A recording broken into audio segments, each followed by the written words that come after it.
So you want to know how much money you can make in 3.12 in Star Citizen? Mining, refining, bounty hunting, all of it? Well, sit down, strap up, and pay attention, because some of this is going to go pretty fast.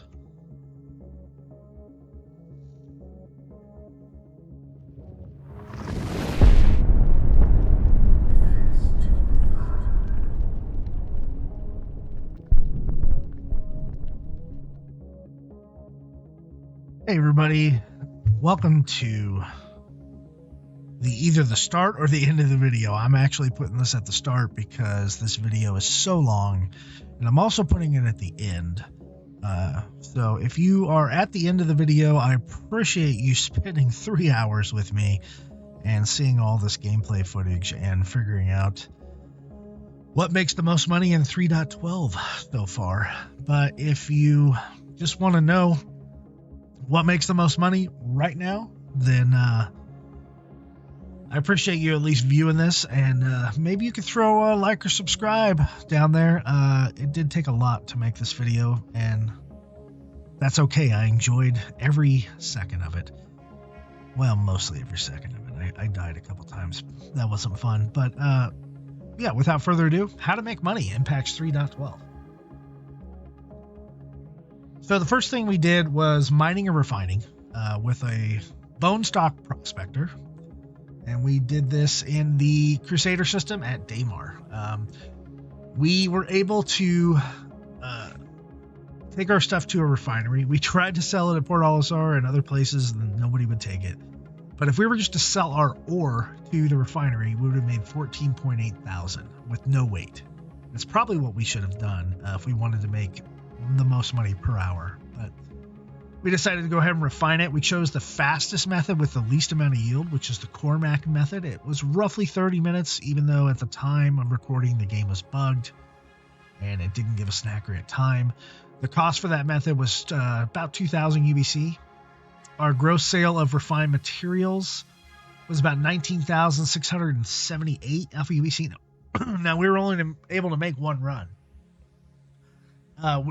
I mean, we broke this down per hour, but that was after the entire run was over. So our total expenses, fuel, repairs, refining, all that stuff, ended up at 3,200 alpha UBC. Our difference we would have made selling the refined ore versus the raw ore would have been almost 5,000 UBC, so I guess it's pretty significant. Our total profit after selling the refined ore on a planet was 16,452 alpha UBC.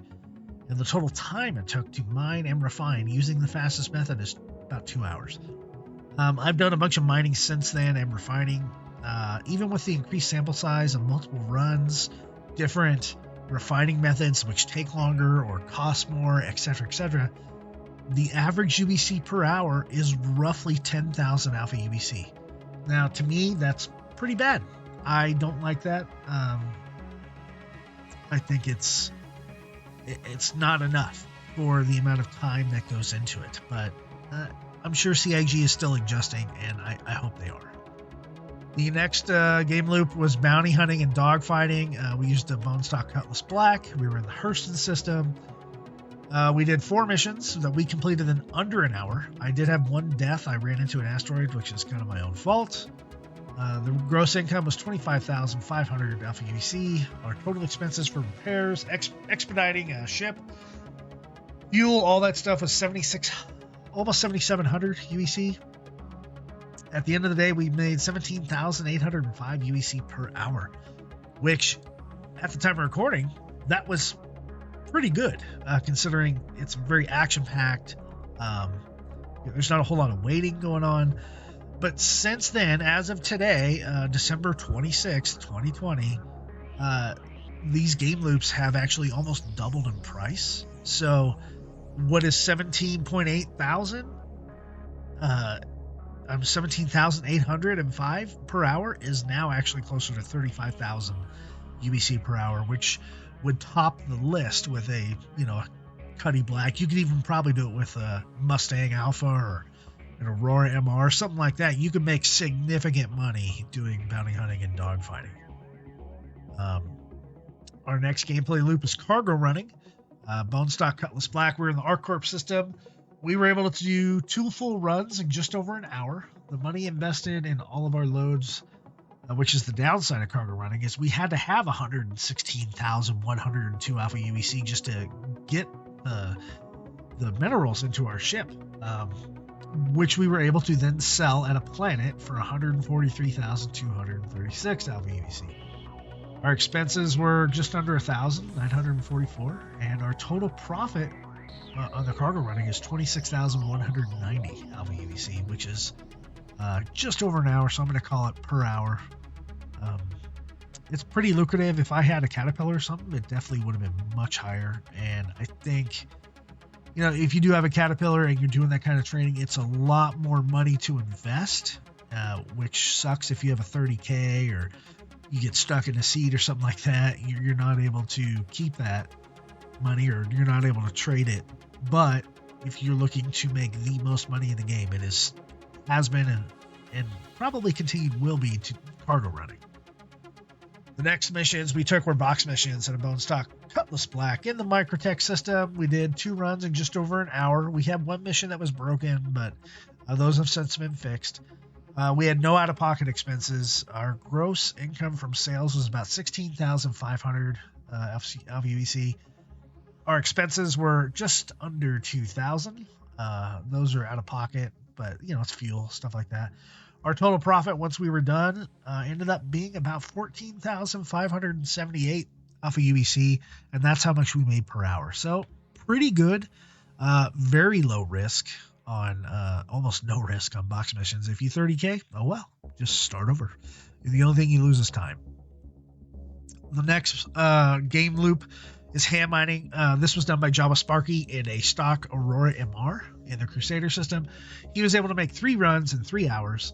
He spent about 500 on a multi-tool and the attachment. He ended up selling all of his minerals for 28,000. This is over 3 hours. His total expenses was about 1,500, fuel and everything like that. His total profit was 26,330. So that makes his average UEC per hour roughly 8,700 alpha UEC, which is not horrible, but it's also not great. The next gameplay loop is ROC, or rock mining, in a Cutlass Black and a rock. I know the PowerPoint says box missions, but trust me, it's rock mining. We were able to do 2 rock runs in 1.5, almost 2 hours. We were able to sell our Dolivine for 39,260 alpha UEC. Our expenses were very low, only 532 UEC for fuel and repairs and stuff, making our total profit 19,098 per hour, which is actually really good. If we were able to run into Hadnite or some more expensive rocks, we would have been much better off. Next is FPS missions. I think that's last as well. Cutlass Black, we had to have a Cyclone to do this mission in a stock Cutlass Black. We went to the Hurston and the ArcCorp systems. We were able to do 2 runs per hour if we didn't have any bugs. I had a bunch of bugs on the 890 jump mission. I just got bugs just coming into the ship. But we are estimating that if you complete these missions, you're going to make around 21,000 alpha UEC, subtracting the fuel and repairs of 1,500. Total profit per hour for the FPS missions is 19,458 alpha UEC. Now that's including the 890 jump mission, which pays out more than a stock bunker mission, which is about 7,500 or something like that. Not a lot. So this may be a little deceptive here. Anyway, profit per hour rank. The winner being cargo running at the time of recording, 26,190 alpha UEC per hour. Coming in second, FPS missions at 19,500 per hour. Third, rock mining at 19,000 an hour. Fourth, bounty hunting and dogfighting at just under 18,000 alpha UEC per hour. Then box missions at 14,500. Then mining and refining at 10,000, and then last, ham mining at 8,700. Now, again, dogfighting and bounty hunting is almost doubled. So right now it would win at being about 35,000 an hour. So again, depends on what ships you have, depends on your skill. dogfighting, things like that. Everything here is stock ships. So, Cutlass Black, it's a great starter ship. I can easily see someone doing a lot of this in a Nomad, except for the cargo running. It doesn't have as much cargo as the Cutlass Black, so you won't make as much money. But there you go. Thanks for sticking around so long on the video and watching this. And if you're watching this in the beginning, which you probably are, please stick around and watch the rest of the video if you'd like to see the gameplay. There's a lot of it is fast forwarded as much as I can. I mean, up to 1,000%. There's just a lot of gameplay here, and I didn't, want to skimp anybody out of anything. But when you have 7 gameplay loops and we only show 6, that's a lot of time. So to condense all that down into just over 3 hours is, in my opinion, pretty good. Anyway, enjoy the video. Thank you for watching. Please drop a like and subscribe. Help out my channel. Make a comment. I would love to talk to you guys about some of this stuff. If I'm wrong, call me out. If you have a different experience, put it down there. We can discuss it. Whatever you guys want to do. I appreciate it, and enjoy the video or enjoy the outro. See you later. Hey everybody, this is Fist25 coming at you live from the Stanton system. Today we're going to talk about how to make money in patch 3.12 in Star Citizen. Right now we are in the PTU where the patch is currently being tested, and I have a sneaking suspicion that mining and refining, even though it's the focus of this patch, is really not going to be the main money maker. I believe that the new bounty hunting mission structure and the way the money is tied to that is actually going to make you more money per hour than mining. I also think cargo running, like in a Caterpillar, would make you the most money in an hour, but it also carries the most risk with 30Ks. So in this video, we're going to go over mining. We're going to go over selling, like the prices to sell raw ore and what you would get with that. And then we're going to go refine it, and then we're going to sell that ore and see how much we make. We're going to time all this, and I'm looking at a basic hour game loop here between all the different ways to make money and see which one's the most lucrative. And we're going to subtract things like fuel costs and rearming, resupply, all that stuff as well. So the first one we're going to do is mining, and then refining. And the second loop is going to be bounty hunting. This is just PvE bounty hunting. This is not players. That's a totally different ballgame. I'm trying to do the least amount of risk scenarios here. Something that a new player could do. Also, there is going to be the cargo hauling game loop that is different from the mining. I'm talking about actually loading up a ship with, say, like Laranite you bought at a moon, and then hauling it to a planet and trading it, and see how much we get with that. The next one is box missions, and then the last one is going to be bunker missions, which I think will be the less, out of all of them, the least lucrative. For the mining, I'm going to use a bone stock prospector. I did put a lifeline consumable in it just in case, but I've already been working on this video earlier, and there's some crashes to desktop, and that stock laser really kind of sucks. I really miss having the helix on there, but this is basically, if you rent a prospector, this is what you can expect. Also, for all the rest of the missions, we're going to use a Cutlass Black, and then for the bunker missions, we're going to have a Cutty Black with probably a Cyclone in the back, because we have to go blow up those Size 6 turrets. Anyway, we're going to go ahead and get this started. We are here at Port Olisar. This is Ted. He is running the desk. Need something? No, Ted, I don't need anything. I'm just going to walk away slowly. Okay. And we're going to go ahead and pull out our prospector. A lot of this video is going to be basically fast forwarded with a little bit of music on there. I want to do a time compression here. I don't want to have this video be really long and have you guys sit there and watch me do stuff for, multiple hours here. So, keep that in mind. We will keep a running tally of the time I'll probably slow it down and talk about different things like that. But other than that, everything's going to be time compressed, and we're going to head up to our prospector right now. We're here again at Port Olisar. It's the easiest place to land. It kind of has everything here as far as selling and getting gear and stuff like that. And again, bone stock prospector, and as you can see, that is the starter laser. So if you rented the ship, you would get this exact loadout. I don't know if you can load a consumable into a renting ship or not, but there's only one with the stock laser. And with that, I'm going to take off, and we will fast forward, and we're just going to go to one of the moons of Crusader, and we're going to start mining. And from there, we'll see what happens. See you guys in a bit.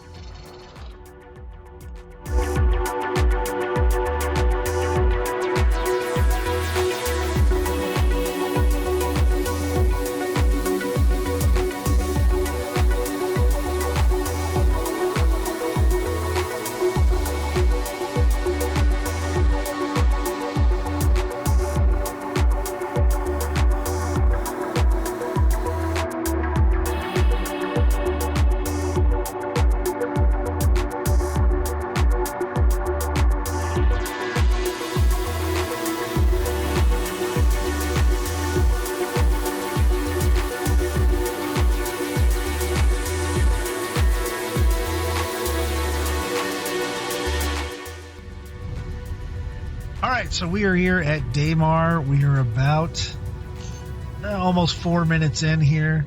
We're going to head down to the surface and get our mining on. I'm going to compress the time here, just like before. And we'll see you when I have a full prospector load of 32 SCU ready to take back to Port Olisar to see how much that raw ore is worth.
All right, so we're pulling into Port Olisar with a full load of 32 SCU of mining materials. Not sure how much is dirt.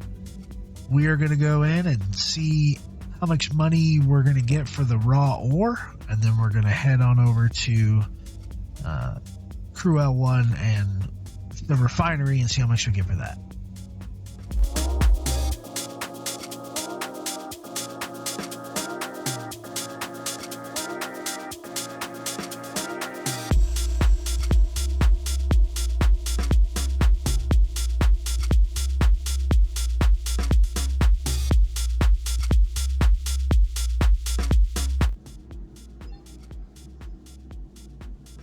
It doesn't even give me a...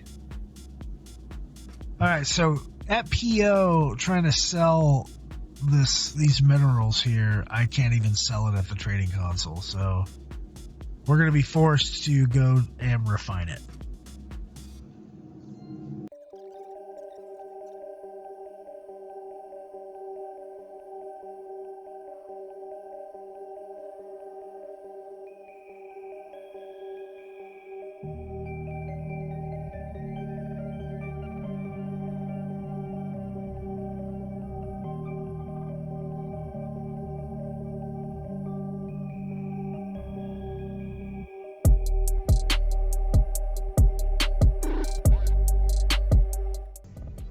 Okay, here we are landed at Crew L1. We're going to hop on inside and store the ship and see if we can sell the raw ore, and two, if we can't, we're going to refine it and see how much money we make. This whole loop is almost taken an hour so far, so this is basically one loop an hour. Let's see what happens.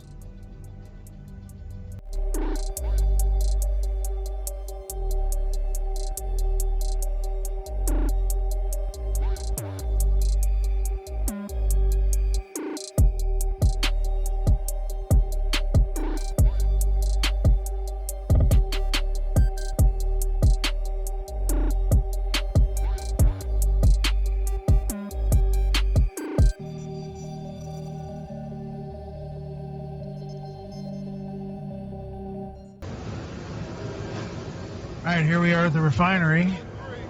All the smelters going. We're going to head towards service. And we're not going to go into the store. We are going to head upstairs. We're going to look at ore sales.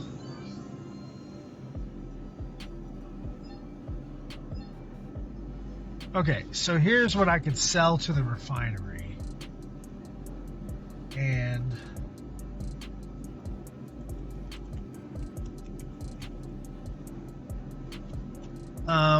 there's some agricium in there. There's some hephaestonite, some titanium, not much, corundum, beryl, aluminum, and about half inert. So not a lot there, but the agricium and the hephaestonite are worth quite a bit. If I were to sell it right now, I'd be looking at making 14,824 alpha UEC. But we're not going to sell it. We are going to refine it. So,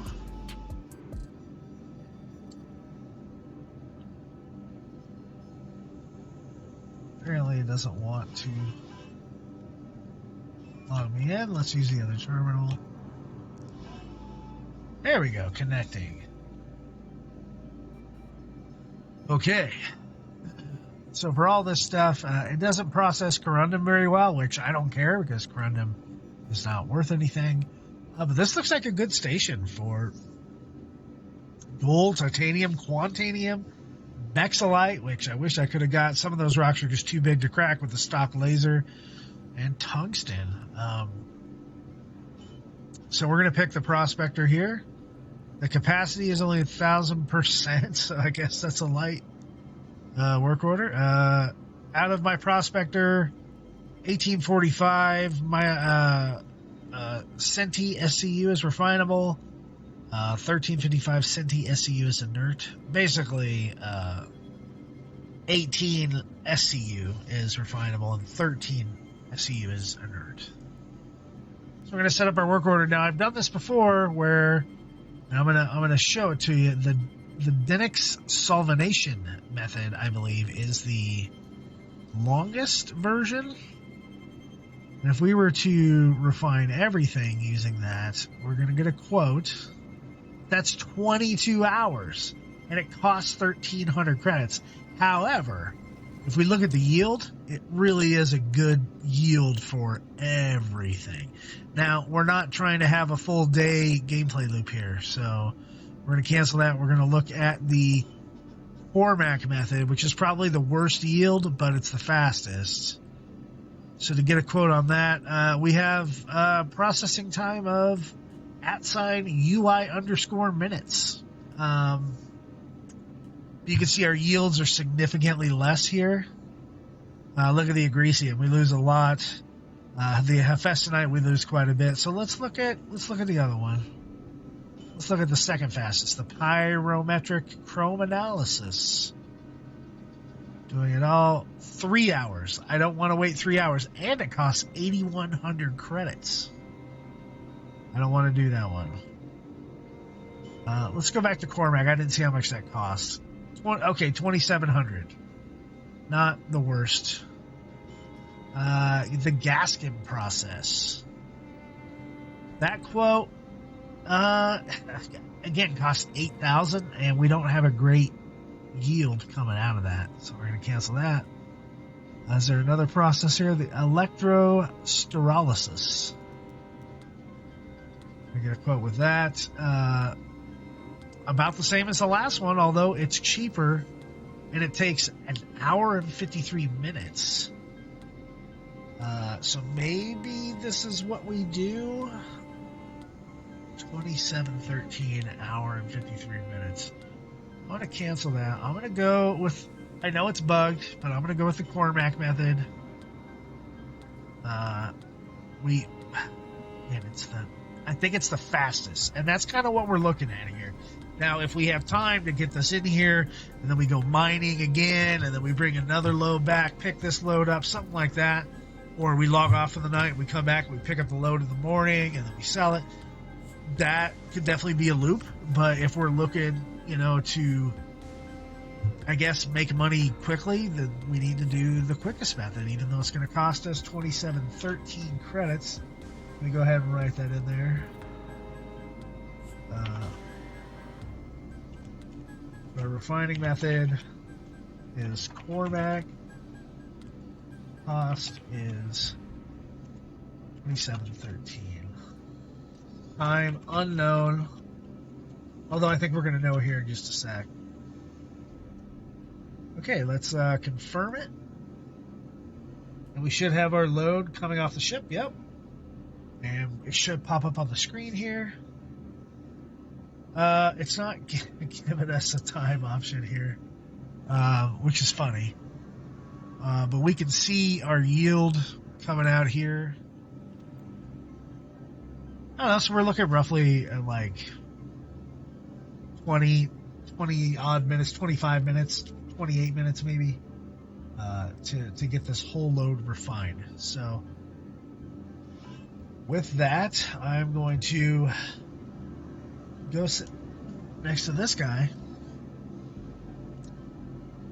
Ooh, wow, okay.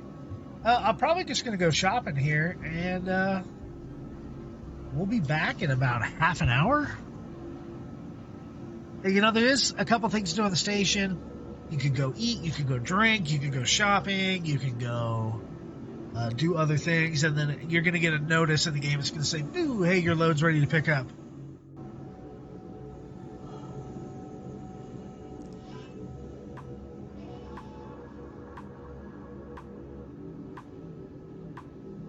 All right, so it looks like our work order is complete.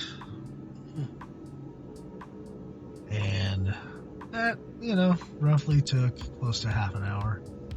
We got our total yields up here of aluminum, titanium, agresium, corundum, beryl, and hephaestonite.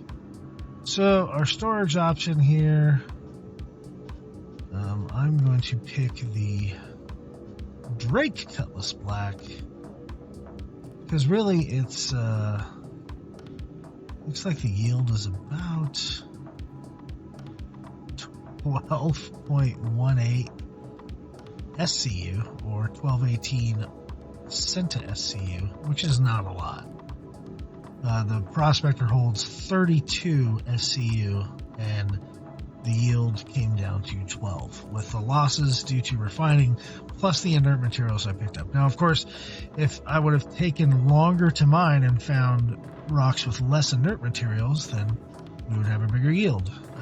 But trying to see basically the basic gameplay loop in roughly an hour to an hour and a half, as compared to the other professions. So we're going to pick the Cutlass Black, which has 46 SCU cargo. No problem putting 12 cargo units in there.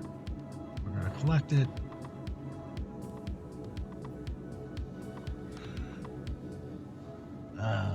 And it is now in the Cutty Black. So let's head on over to the hangars, and we will fly back to Port Olisar, and we will see. Well, that's fun. We will head back to Port Olisar and see how much we will get for the 12 SCU of cargo. I'll meet you there.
Cutlass Black.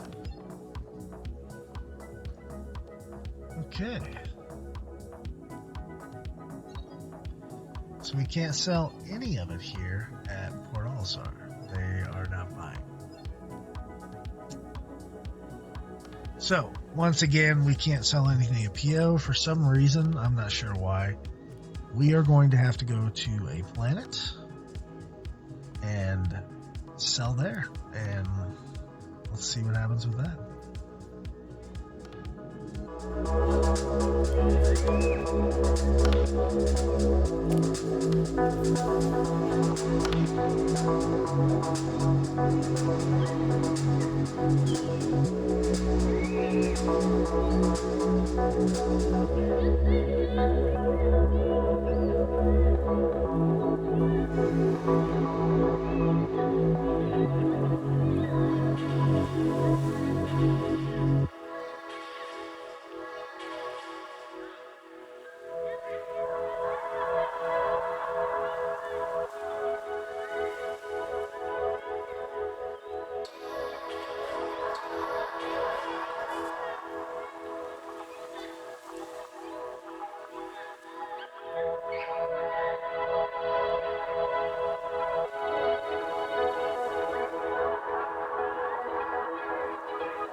Alright, here we are at the Hurston Trading and Shipping Consoles. Let's see if it picks up the Cutty Black, even though that cargo had disappeared.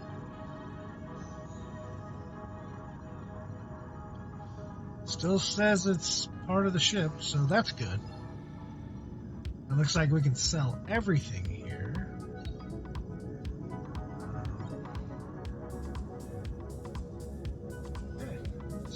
advertising.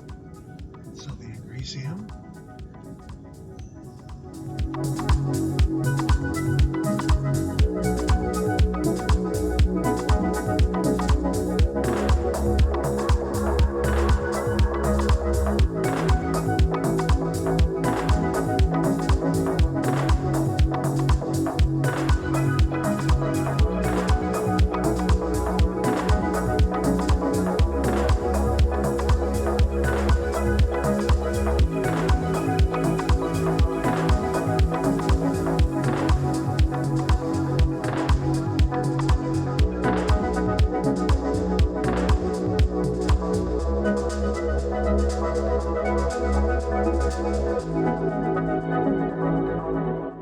So I'm going to say our total profit for a very average run of mining is 16,452, which is what our exact total is. Now, I believe that definitely if I would have taken more time or had better luck and found better rocks, I would have made closer to probably 25 to 30 grand total profit. And I've hit Fontanium loads where I've made 90 to 100,000 in previous patches. But in this patch right now, in basically a 2-hour loop, I made 16,000 bucks. So by hour, right? So we're really making, we're doing the video of how much you can make an hour.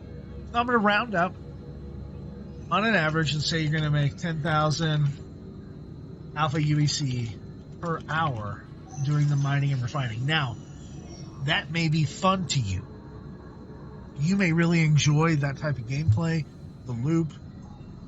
You may go mine a bunch of times and load up a bunch of cargo onto a Caterpillar or a Star Runner or a Connie or something like that, and then you go make that one big massive trade after spending hours and hours mining, and now now that was 100,000 profit. But we're talking about how fast you can make money in the shortest amount of time in Alpha 3.12.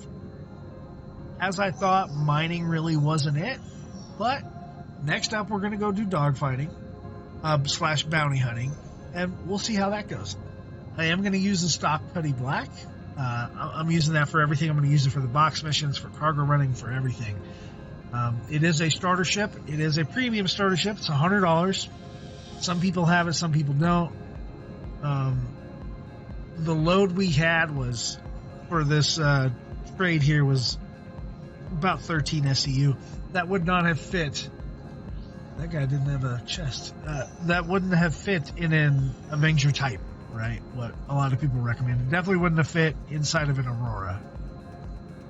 So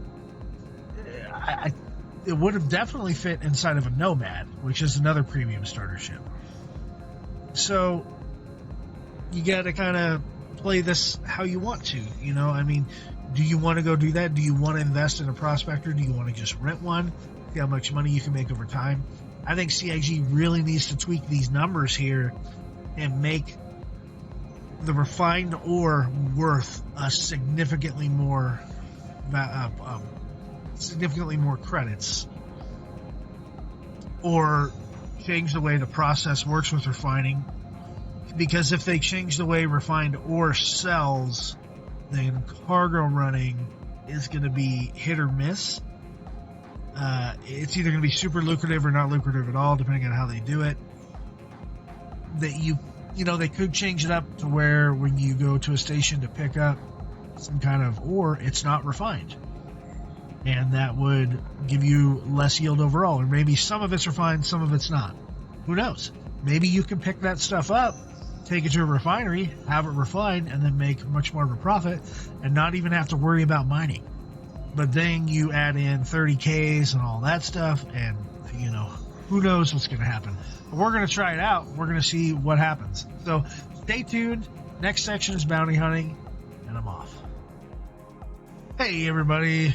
It's Fist25. This is day 2 of our test to see how much money we can make in patch 3.12 in the PTU for Star Citizen. As you can see, I'm on the train in Lorville, and I am headed up to the ASOP terminal to grab my Cutlass Black.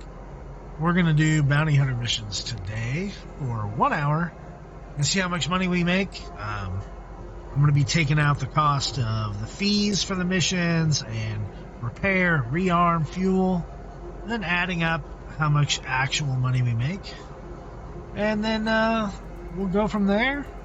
And the next day we will work on cargo hauling for an hour. And then box missions, and then probably bunker missions. So, I'll see you at the ASOP terminal.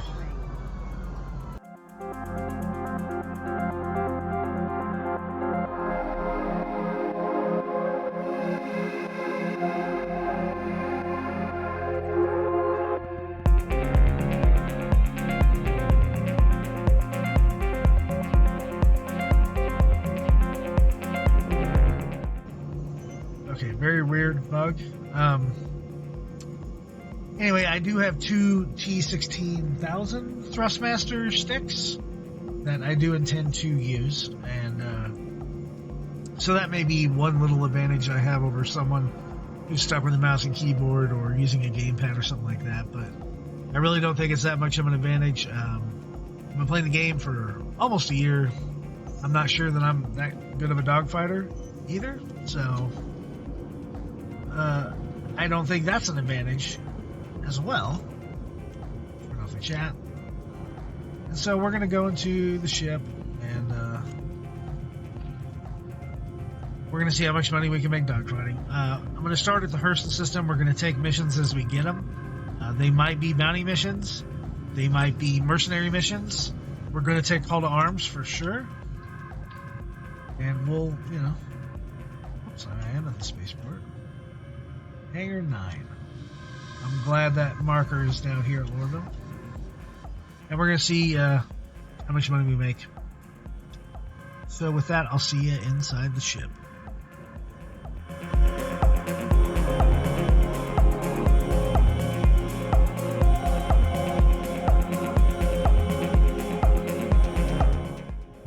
Now, the reason I'm using a Cutlass Black is because it's a starter ship, essentially.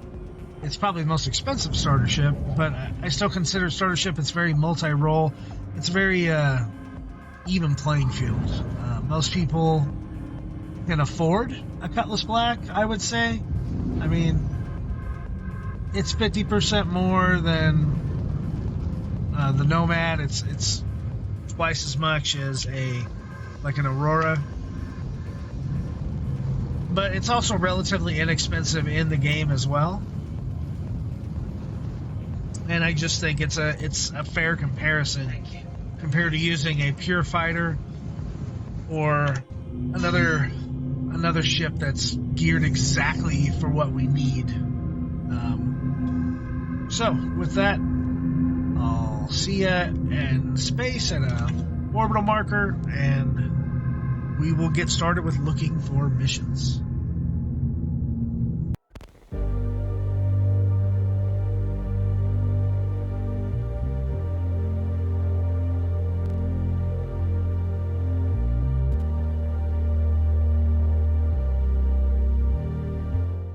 Now I am going to go ahead and base myself at Everest Harbor. I'm going to try to stay in the Hurston system. Doing this is just common sense. It's good thinking, because if I do die, I don't want to have to do the whole train ride and then wait, and that just takes too long. I'd rather respawn here at a hab and be able to claim my ship and get going.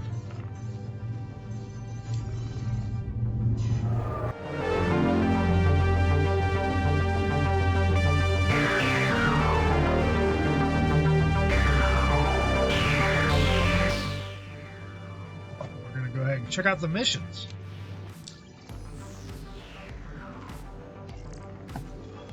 So as always, gonna take call to arms right off the bat. You're gonna untrack it, just so we can get money for bounties that we don't necessarily kill, that aren't like part of the mission. So this one is from the Bounty Hunters Guild. New mission.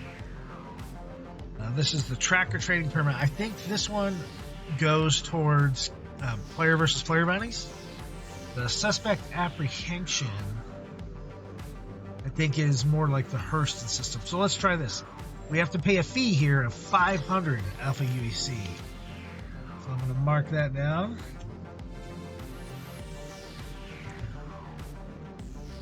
Okay, and it says find and neutralize Commander Crimson. Maybe I was backwards on this. Let's take a look at our map. This person is over at Crusader, it looks like. Oh, that's definitely a player. And I'm not trying to do PvE type missions. Yeah, that's a player moving around. So I'm going to abandon that mission. I'm not going to count that against the total money. But let's look at tracker training permit. It's the same fee. It's 500 Alpha UEC. It looks like this one may be actually, again, in the Crusader system. So the clock is running. Jeez. It's over at Gundo. Okay. So we'll set our marker. We will start taking off. This is a stock quantum drive, so it is what it is. Get us started in quantum here. We'll go over the cost. Right now I'm at 5 minutes 24 seconds. Alright, and I'll see you on the other side of quantum.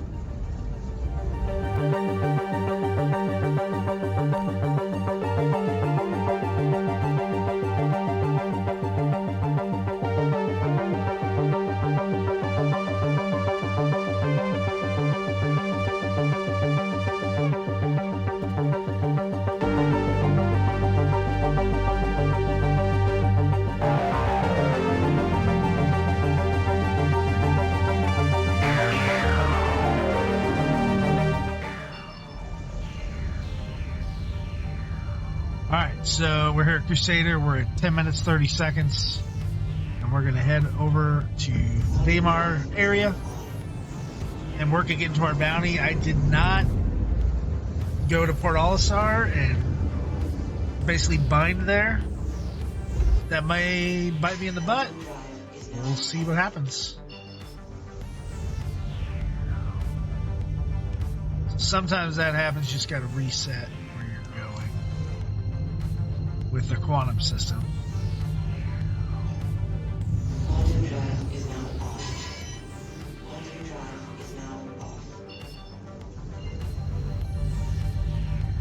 Oh, we're way too close for that. Okay. Grab my sticks here. We'll head out to Gundo, I guess.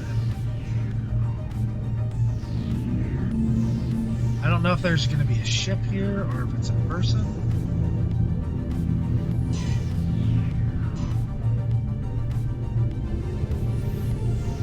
I don't have anything on my radar.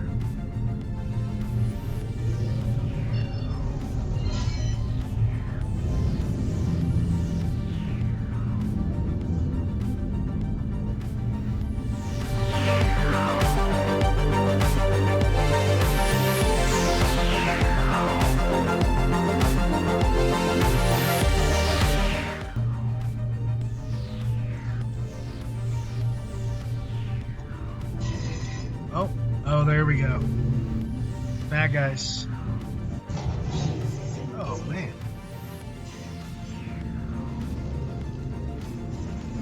Alright, fella.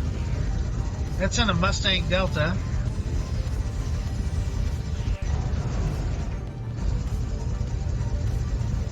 He came in really hot.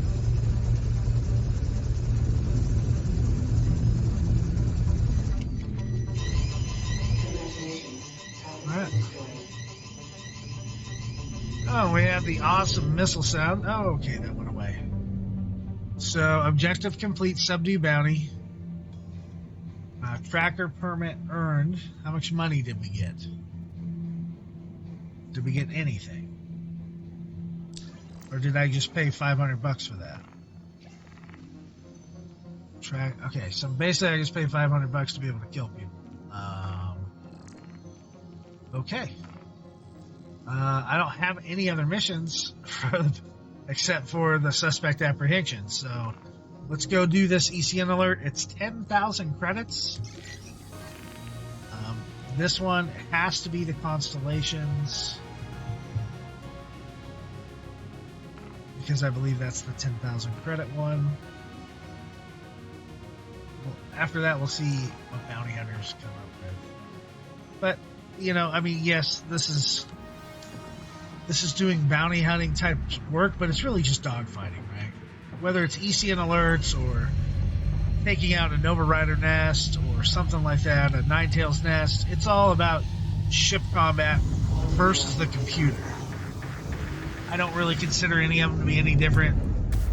These type of missions are very similar, even though they have a different theme. Quantum drive is now off. Let's head to the ECN alerts. We're at just under 16 minutes right now. And so far, we've lost money. So, let's see what happens in the ECN alert. If I can hit this mission, I've almost made more money than an entire hour of mining in just one mission. So, let's see what happens.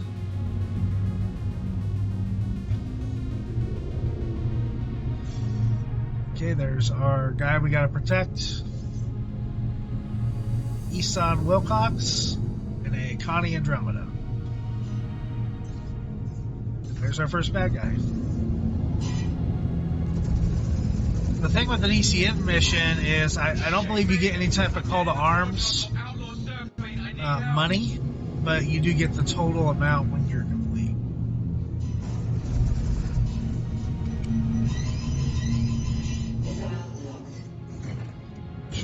Missiles.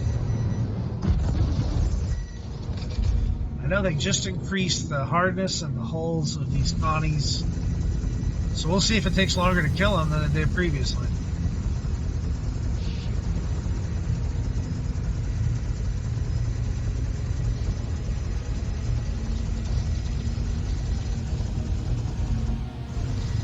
They're still not super aggressive as far as attacking me.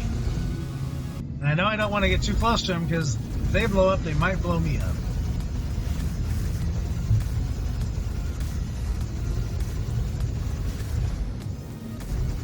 And now we have another Connie that arrived on scene, attacking our target. I know if our target dies, we don't get anything.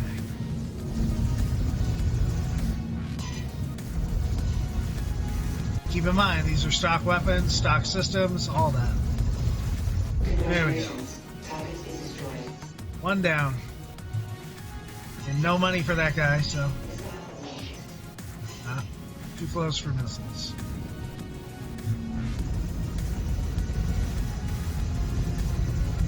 I usually don't fight with gimbals, just because I want a more powerful gun, but you know, sometimes I do miss them. We do have another Connie on scene. He is right in the sun too, isn't he? If we can manage to stay on the same shield face, or we just blow him up. Okay, third constellation. Still too close for missiles.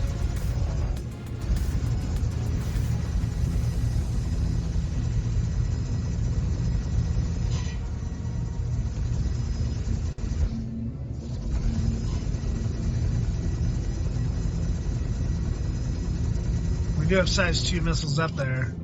We have some size 3s as well, but we're definitely not in range for any of that.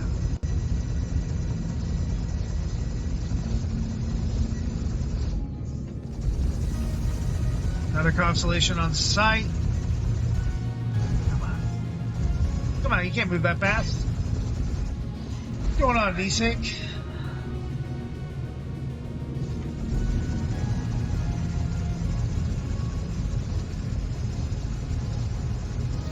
Come on. Oh, something's hitting me.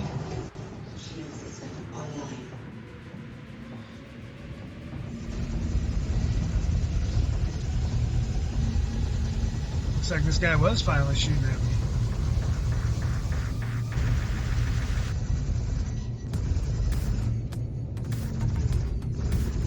And it's hard to see with this moon backdrop and this HUD color. There we go. It's just to his advantage.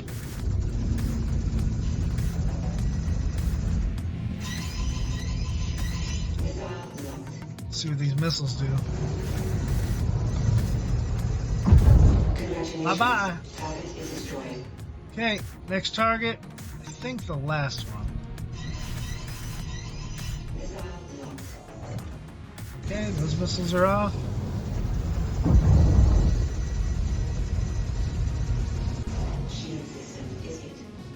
Okay, he's definitely shooting at us.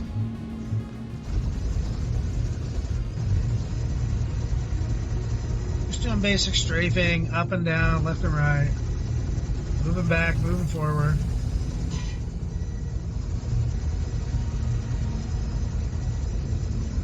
Always trying to keep my nose on the target.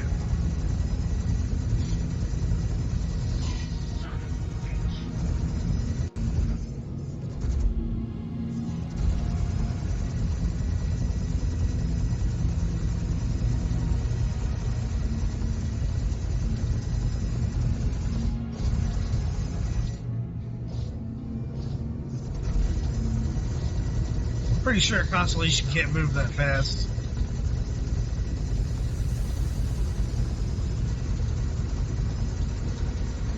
Come on. Take him out. I may even back up just to get more in missile range.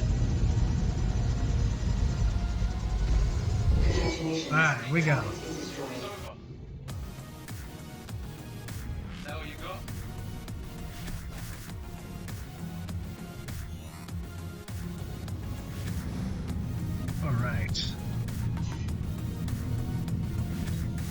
So, we completed our objective, the highest paying ECM mission, and we got 10,000 Alpha UEC.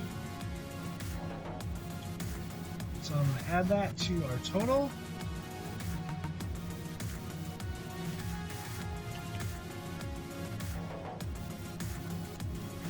Okay, and now we're going to head back to Port Olisar. Well, not back to Evan Minder yet, but we're going to go to Port Olisar and we're going to refuel and rearm, as you would typically do, and we're also going to bind ourselves to that station. So I will see you all back at Port Olisar.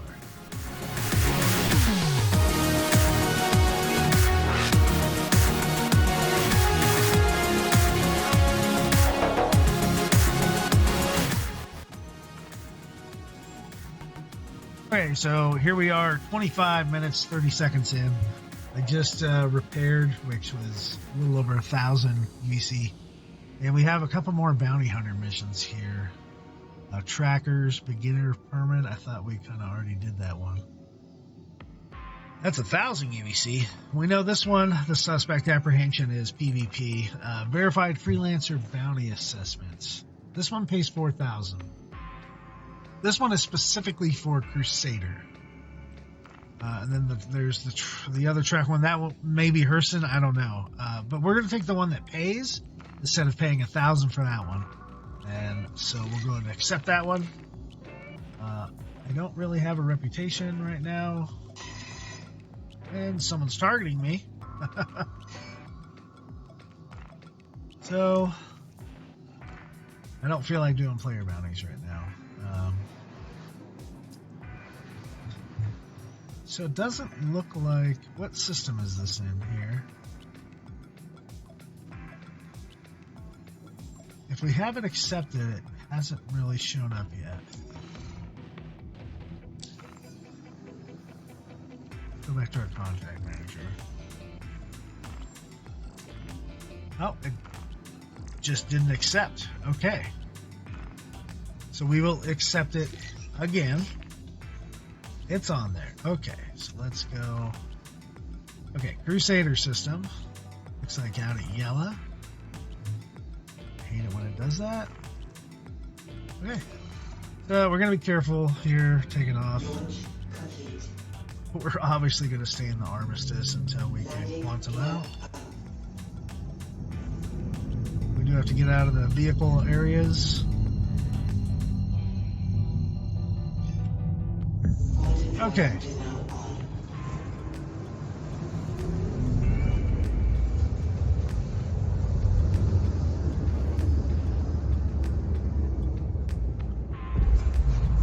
Quantum drive is now off.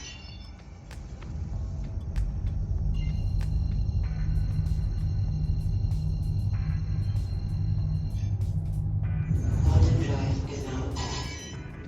Quantum drive is now off. Yeah, I believe we actually went into an asteroid here, which usually doesn't hurt coming out. Usually. And now we're basically, once again, waiting for our bounty to spawn. Hopefully he doesn't spawn in the asteroid. So while we're going to wait, we're at about 28.5 minutes. I guess we'll take a look at some of our guns here. We have 2 Bagger repeaters, 2 Scorpion GT215s. They're both gimbaled. It doesn't want to show us our missiles. Okay, there we go. So we have 8 Tempest 2s and 8 Arrestor 3s for our missiles. Total of 16. I'm actually going to switch over to the Arrestor 3s. They hit a little bit harder if we can get the range on somebody.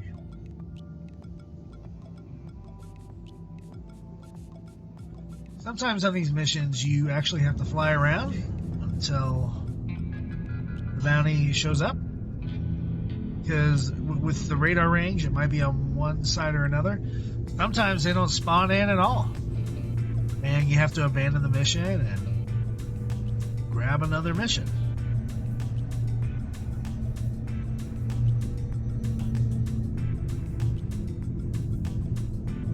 So we'll see.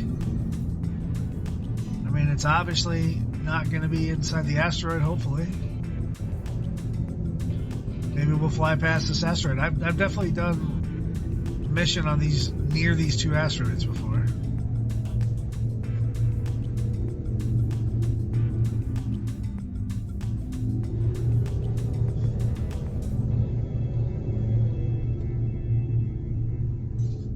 Oh, there we go.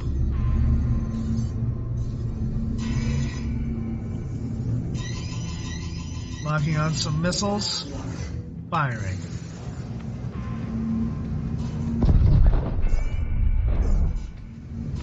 Okay, you gotta be careful around the asteroid. We can definitely crash ourselves. Looks like I took out some of his shields though. Mustang Delta. And it's gone, and that was ridiculously easy. We did subdue the bounty. We're gonna be paid 4,000 for mission. Okay. And now we have a journal entry, Crusader Security Work Authorization. It looks like Crusader trusts us now to do some bounty hunters. We're a verified freelancer. So let's check our contracts manager. Bounty hunter. We don't have anything for Crusader right now. We have the Tracker's Beginner Permit Certification. Again, I think that is PvP. Let's try it. Let's spend 1,000. We'll get the mission and we'll see where it's at. Actually, let me go back to the mission. Duncan Hixenmoth. That's definitely a computer name. So let's see where he's at. He's in the Hurston system. So we're just gonna we're going to abandon that mission right now. And I'll take the 1,000 back off because I don't really want to fly back over to Herson.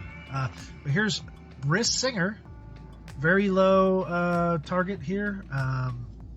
4,000 Alpha UEC. We're going to accept that. This guy's in the Crusader system. He's at yellow, so he's probably pretty close. He's over by Grim Hex a little bit. Alright, let's head to this rendezvous beacon and take this dude out.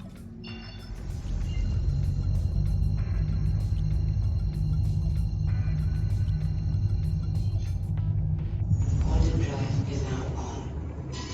Quantum drive is now off. So I'm going to speed up the video and until we get near an hour here, and we're just going to keep doing this, looking for Crusader missions, looking for bounties, waiting for them to spawn, obviously, right? And trying to take them out. If something crazy happens or I get killed or something like that goes on, then we'll stop and we'll reassess. Otherwise, I'm just going to keep track of how much money I make. Hopefully, we'll also get some call to arms money, and we'll hopefully see you on the backside of 20 minutes here. And here we go.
But as soon as we get back into the game and can get out of our bed, I'll start the timer again. We only have 12 minutes to make money. However, I think I'll at least get this mission over with if I can grab another one. And go from there because, you know, with doing the mining and the refining, that whole gameplay loop was roughly 2 hours long. Because it just couldn't be done in an hour. I mean, I'm sure it could if you hit a really good mining spot. Let me start the clock. I'm sure it could if you hit a good mining spot. You got, you know, a big chunk of quantanium left, and then you make a bunch of money. But we didn't even have the laser to crack that. So, it is what it is. Cutlass Black destroyed up by Yella. So our claim time is 22 minutes. Which seems quite long. Let's see what the expedite time is. It takes it down to 4.5 minutes. Let's say 33.65. And I'll go ahead and put that on the list.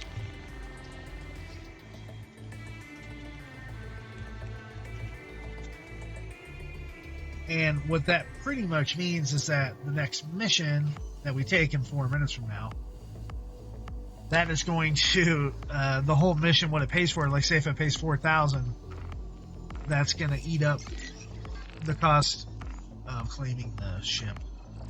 But I don't think we lost any reputation because we did pass our mission. We ended up dying to an asteroid, and I did kill that freelancer. I don't know if he was worth 500. I would imagine he'd be worth a little bit more because it's harder to kill, but you know, who knows. So we still have a 4,000 Alpha UEC mission for Crusader Security. We're going to go ahead and take it. I don't see a time limit on it. Maybe these guys will actually be spawned by the time we get there after waiting. And I will see you again over at neutralizing the bounty after we grab our ship.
All right, we're at 56 and a half minutes, and we're outside of our neutralized bounty location, waiting for the bounty to show up.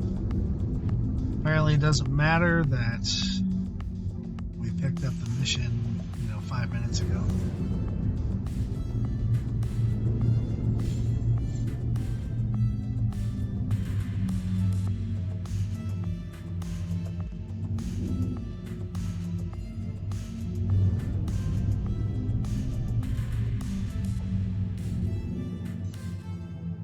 Here it is. Already outside of missile range, so it's an Avenger Stalker.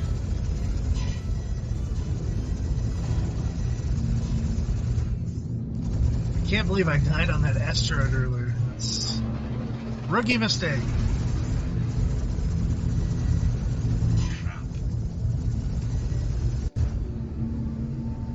I do love how these bounty missions have different aircraft now. Not the same pirate, Gladius, and Buccaneers every time. Alright, so that guy is gone. That was $4 grand.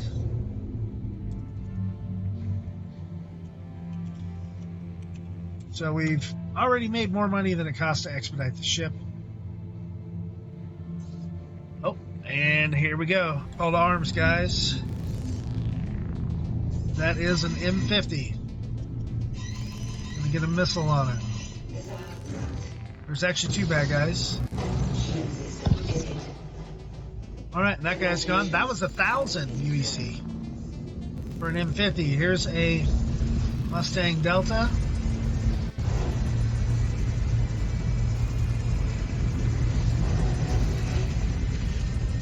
I don't think you want to go head to head with the Cutlass Black, buddy, but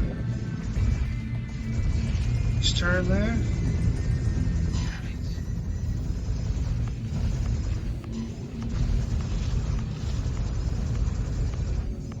Ah, come on. Turning everywhere. Unpredictable.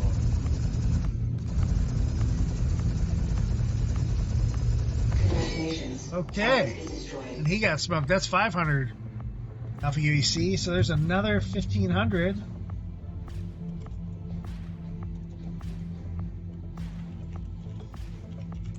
And we're still under an hour. We're at 59 minutes.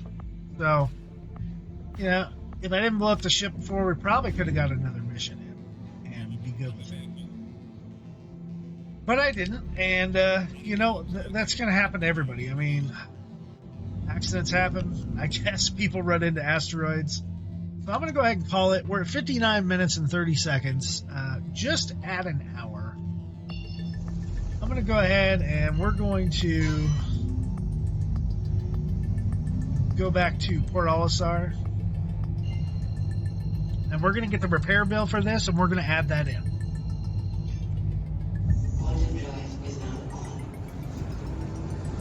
Trying to be as fair as possible. It was my prediction all along that dogfighting missions, bounty missions, ECM missions, combat assist missions, kill Nine Tails and all those guys at their nest missions that take 10 minutes.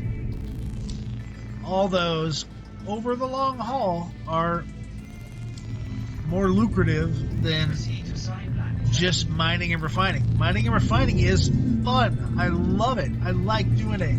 It's interesting gameplay.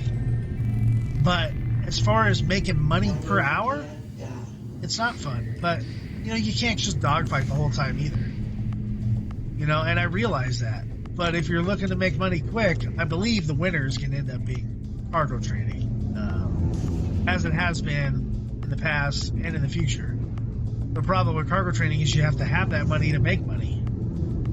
If you don't invest in that load, then you're not going to make any money. But then again, Cuddy Black's not going to make you that much money, and we're going to see that.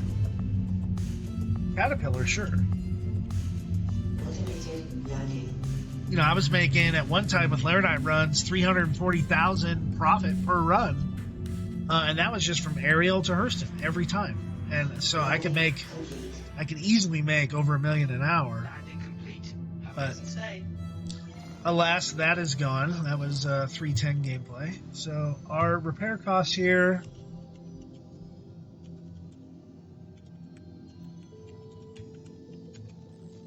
And I do, I don't know if the refuel and refuel, they're always the same cost. I don't know if that's like true.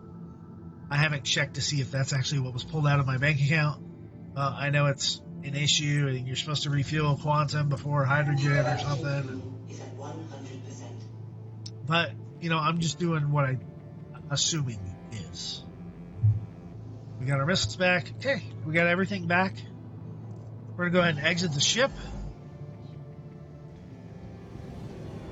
We're going to store it. And then we're going to go do some calculations on money here and determine, even with being blown up once and having to spend 10 minutes to quantum out from Hurston to here.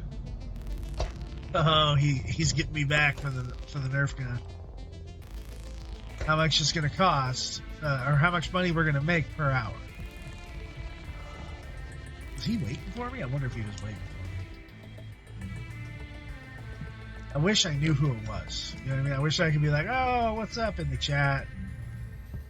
But again, another feature that should be pretty easy to implement, that's not.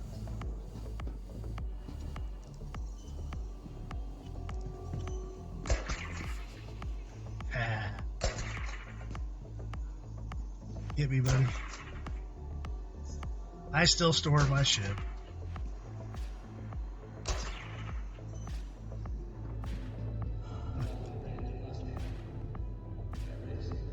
I love how you have the Mustang commercial back here, but no video. Okay. We're going to watch Port also here while I do some calculator transactions, and we'll figure out how much money we made per hour here. Stand by. So we started with, we're going to do how much money we made. So we were paid 10,000 UEC for one ECM mission. We're paid another 4,000 for another mission. We're paid 1,000 for a call to arms total. We're paid another 4,000 for another mission and 1,000 for a call to arms. Then we're also paid 4,000 for this last mission, and we got 1,500 UEC. So in total, that 1 hour money made is 25,500. Now let's subtract what we spent here. So 82 for gas, 500 for the fee for the mission, the first repair,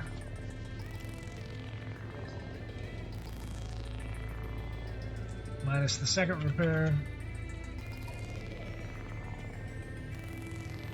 minus the expedite of the ship, minus the last repair. Okay, and we end up with a total of profit made of 17,805 alpha UEC per hour. So that's significantly important here. And I don't know why I keep unequipping my helmet. It's some kind of bug. But that's significantly important here because 17,805 per hour with bounty hunting / ECM missions versus what I overestimated to be 10,000 an hour for mining and refining.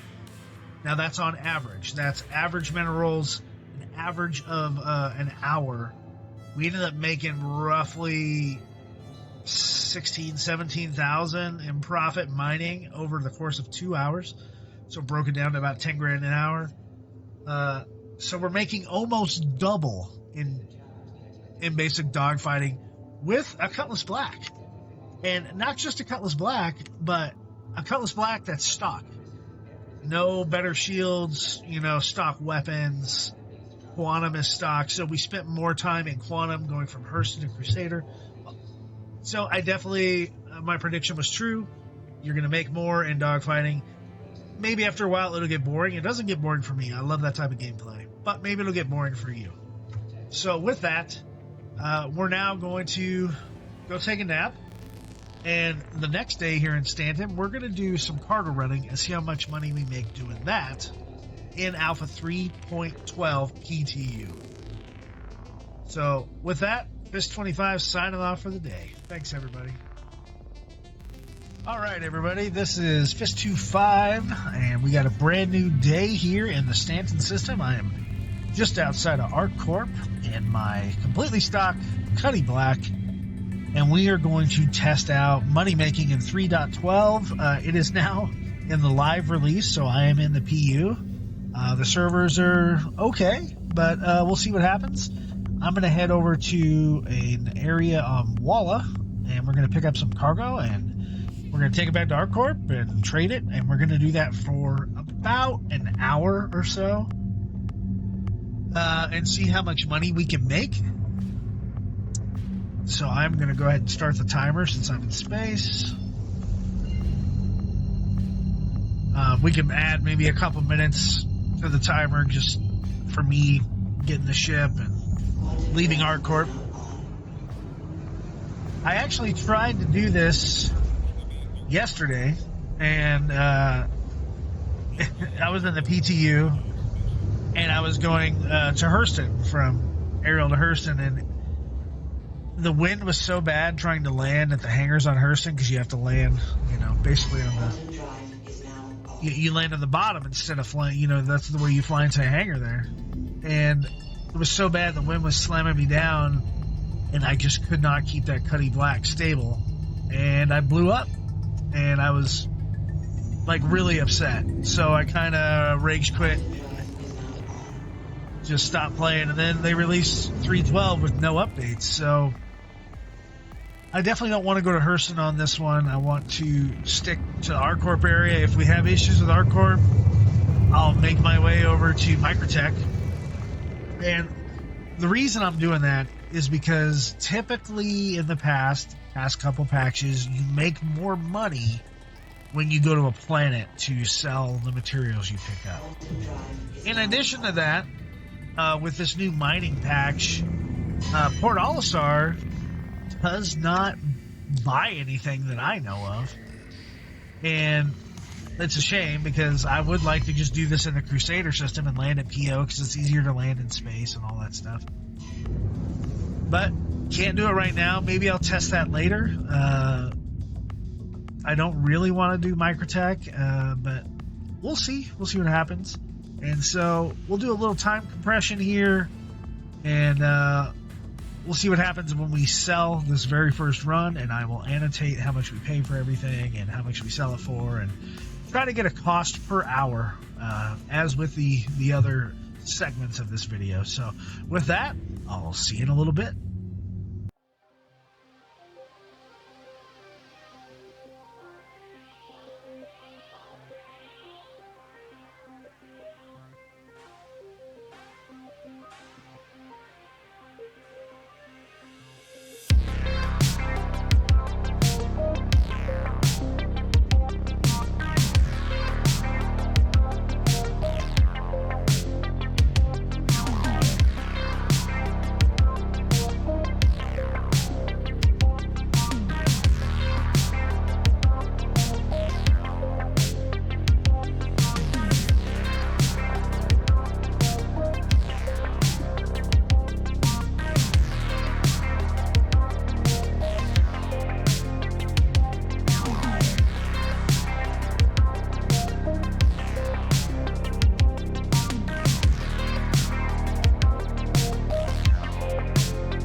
Okay, so slowing down here, we are at about 19 minutes, 30 seconds in. I left ArcCorp, picked up a load of astatine at a moon, and came back and sold it. And our total expense, including gas and repair, was $33,249. We sold the astatine for $41,400, giving us a total profit of $8,151. So already 20 minutes in, we're pretty much where we are with mining. Now, obviously, I'm using a Cutty Black and not like a Caterpillar where I could have made more money. I wasn't able to get Laranite, but I was able to get astatine, which is pretty close to the same price as titanium, which is usually the filler when you can't get Laranite or Agricium. So we're going to keep going. So keep watching the video. We're going to compress time again, and we'll keep trying to make money.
All right, everybody.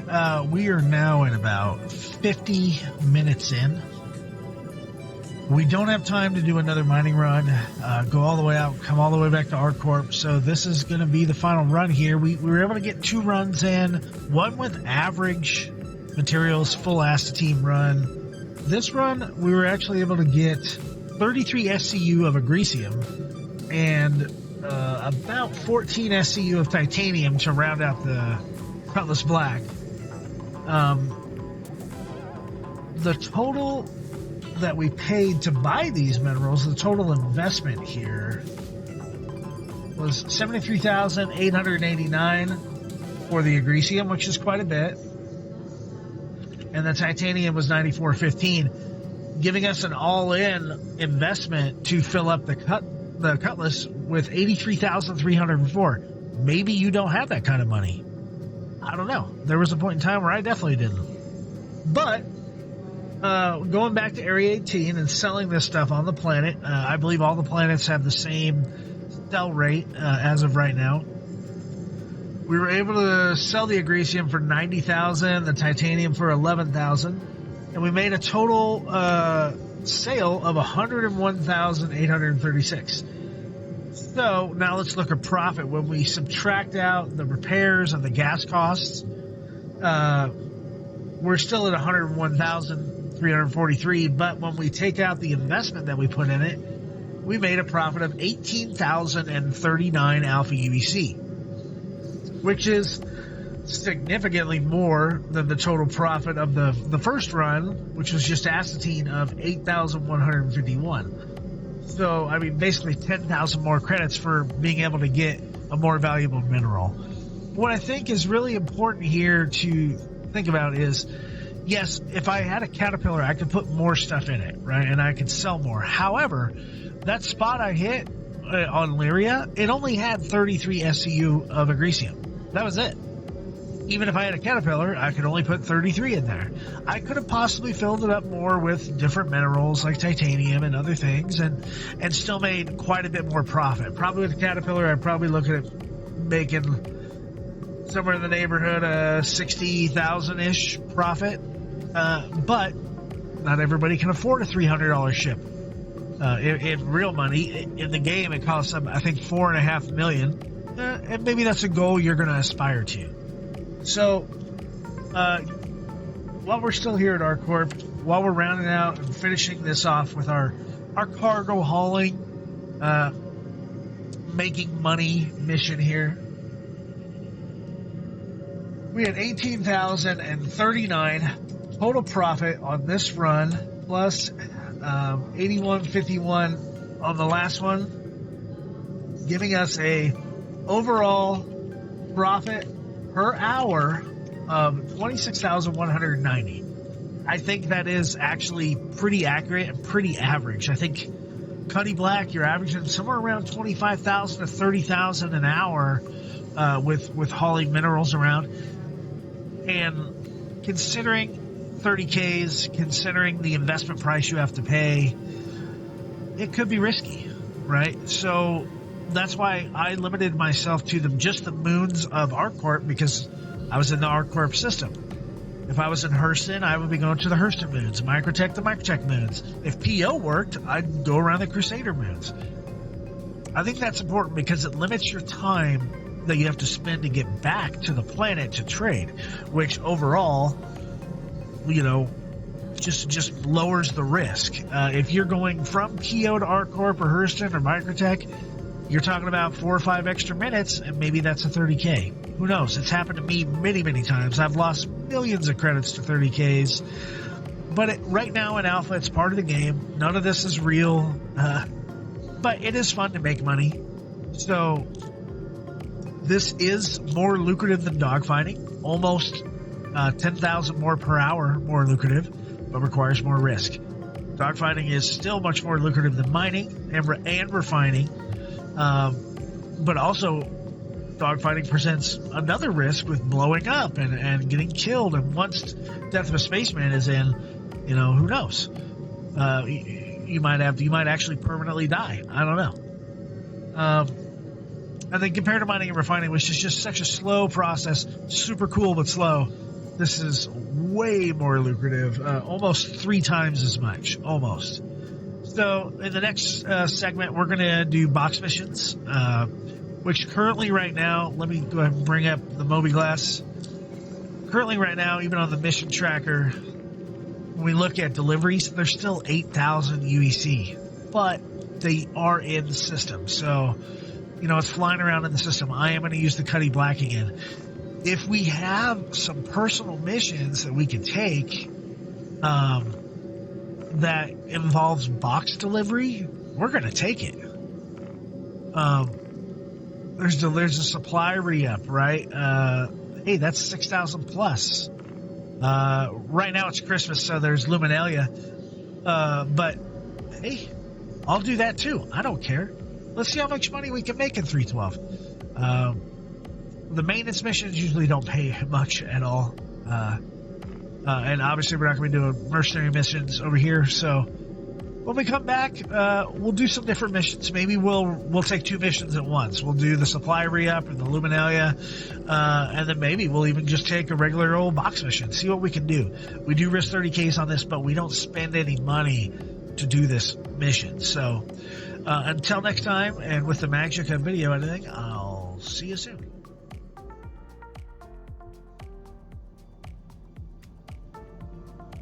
Hey everyone, welcome back to another day in the verse. I am Piss25, and this time we're going to look at making money in patch 3.12 in the PU by doing box missions for an hour.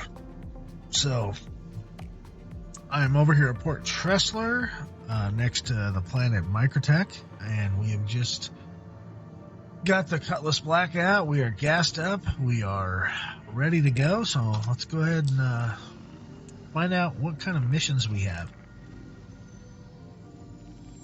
So we have our local delivery missions here at 8,000 apiece. Not going to do investigation or EC alerts or bounty hunting. There's nothing as far as general tab other than delivery. Personal missions, we have supply re-up for 6,000 credits plus bonuses. And this is grabbing material from Bud's Growery, packaging. So it's another 3-part mission here. They're down a pilot. It looks like it's possibly illegal if we get scanned. We might get busted, especially if it's drugs. Let's look at Luminalia. This is only available during the end of the year patch for the holiday season. Looks like there's some gifts that need to get delivered. So, presents are at No 10 on Microtech and need to be delivered to New Babbage. That's fine. I'm not sure where Riari, Deltana, or SMCA8 is. I think they're in the Microtech system. And since this is the highest paying mission, but it's only, I don't know, 500 more, we'll go ahead and take this. And looks like we need to go to a couple different places. I think we'll do Microtech last. Or maybe everything is on Microtech here. Let me look at the mission again, where we're going to deliver it. We're going to pick everything up from Bud's Growery, and then we're going to deliver it. So, first up, we have to go do our pickup. It should be, is it here at Microtech?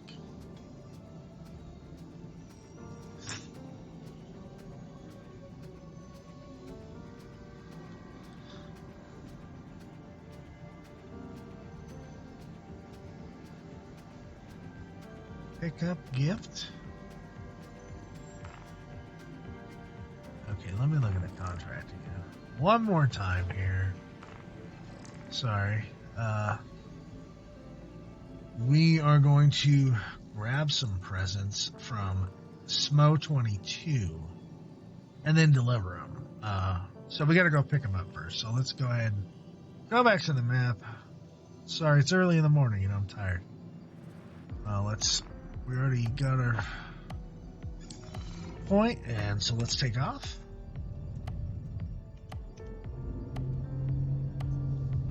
get out of the area of Port Tressler, kind of head down towards the planet here.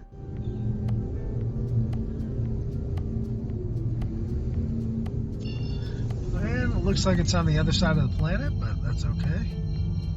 It's so hard to see our HUD on here. The light blue on the light blue planet just doesn't work. Apparently we're going to go through the station. Okay. So that happened, and now our screen is super shaky. That's pretty interesting. Maybe that's what happens when you quantum through Port Tressler.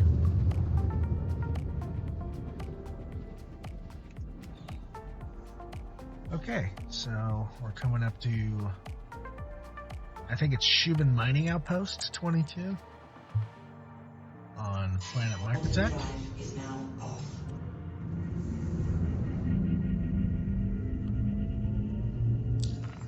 Oh, since we actually have a quest marker, we're going to go ahead and keep that. But we really can't see anything either, so this is going to be fun. I mean, it is like black. Looks like we can see some mountains, but we're still 10,000 feet high, so I'm going to go ahead and do this mission and compress time, and we'll get back to you. The clock, we're already a little bit past minute, close to 2 minutes here. We're going to do about an hour's worth, and I'll see you on the other side.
So as you can see, with the last part of that mission, I was not able to drop off the final package.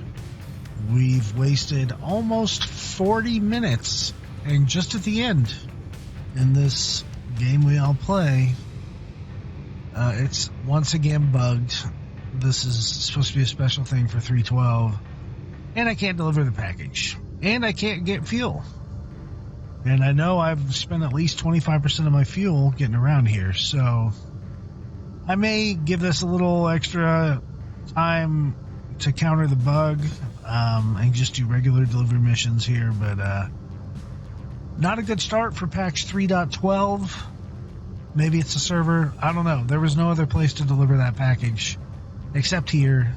I did initially try to go to the spaceport, as you probably saw by mistake. And so here we are. So I guess let's look at some other missions and abandon this one. That's what gets so frustrating. You spend 30, 40, maybe an hour, and you can't finish something at the very end. So, abandoned. Let's look at a normal delivery mission. So, pick all packages up on Calliope, go to the comments, Clio, and Deltana. I want to try to stay off of landing pad lockers at New Babbage. So pick up stuff at Small 22. The blizzard place, apparently, because Microtech has two forms of weather. Either super windy and not snowing, or super windy and snowing. So blizzard or no blizzard.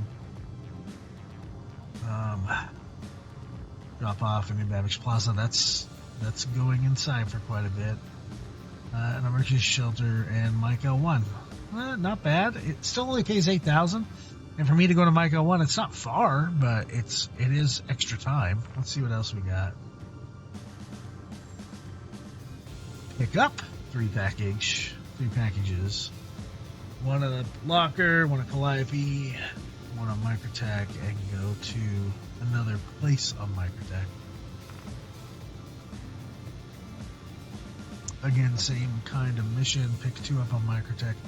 Pick one up at Calliope and then deliver at Calliope. That may be the one. Pick up New Babbage, Bay, and Mike L1, and then deliver at Microtech. Now, it's too much travel. The missions don't pay enough, considering how much travel it is, how much time it takes. I mean, basically, you're spending 40 minutes to get 8,000. I mean, come on, I can make that in one single mission with dogfighting, like 10 minutes. Come on.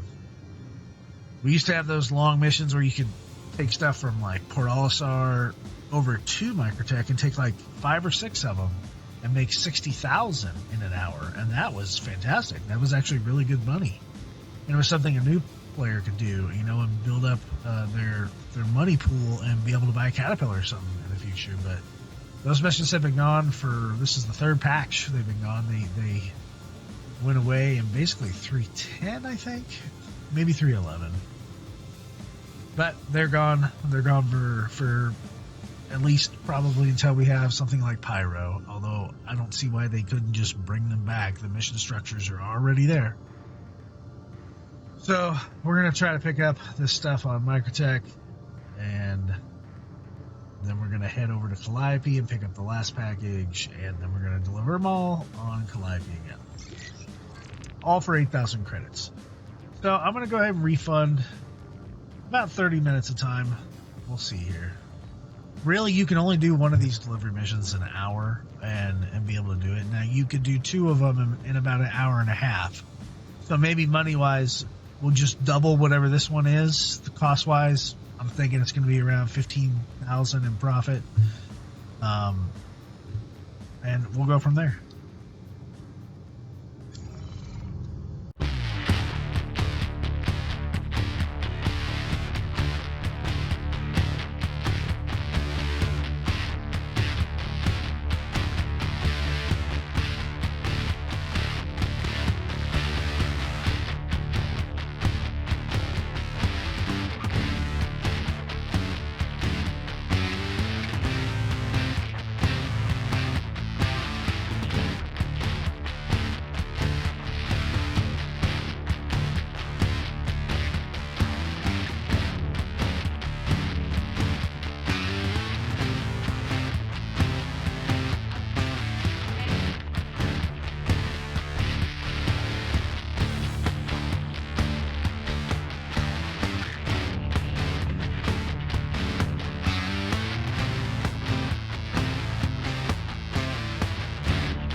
Okay, so I'm going to go ahead and stop the clock.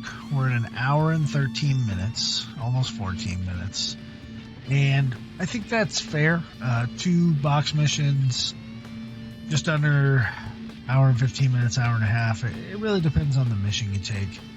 I'm going to go ahead and give us credit for the first mission because we got all the way to the end. We didn't get paid, but that one was worth $8,500. It's specific to Luminalia, so it's only really going to be in this patch, but who knows, there might be some other missions in other patches or personal missions. And the second mission was a standard box delivery mission, which we did actually succeed on and we got paid with. So our total expenses for repairs and gas for both missions ended up being 1,922 Alpha UEC. And our total payout was 16,500 Alpha UEC, giving us a total profit in about 1 hour and 15 minutes of 14,578 Alpha UEC. Again, this gameplay loop is more lucrative than mining and refining, and it takes less time. I would say the risk is about the same. Your 30k risk, you could lose both your mining load, and you could lose the delivery boxes. But the best thing about it is it's not an out-of-pocket expense like cargo running, and there's no real high risk to death unless you just don't fly right, as in dogfighting and bounty missions. So this is the second best payout so far. The lowest payout is mining and refining, then box missions, then dogfighting, and then cargo running, with the highest risk going in reverse order.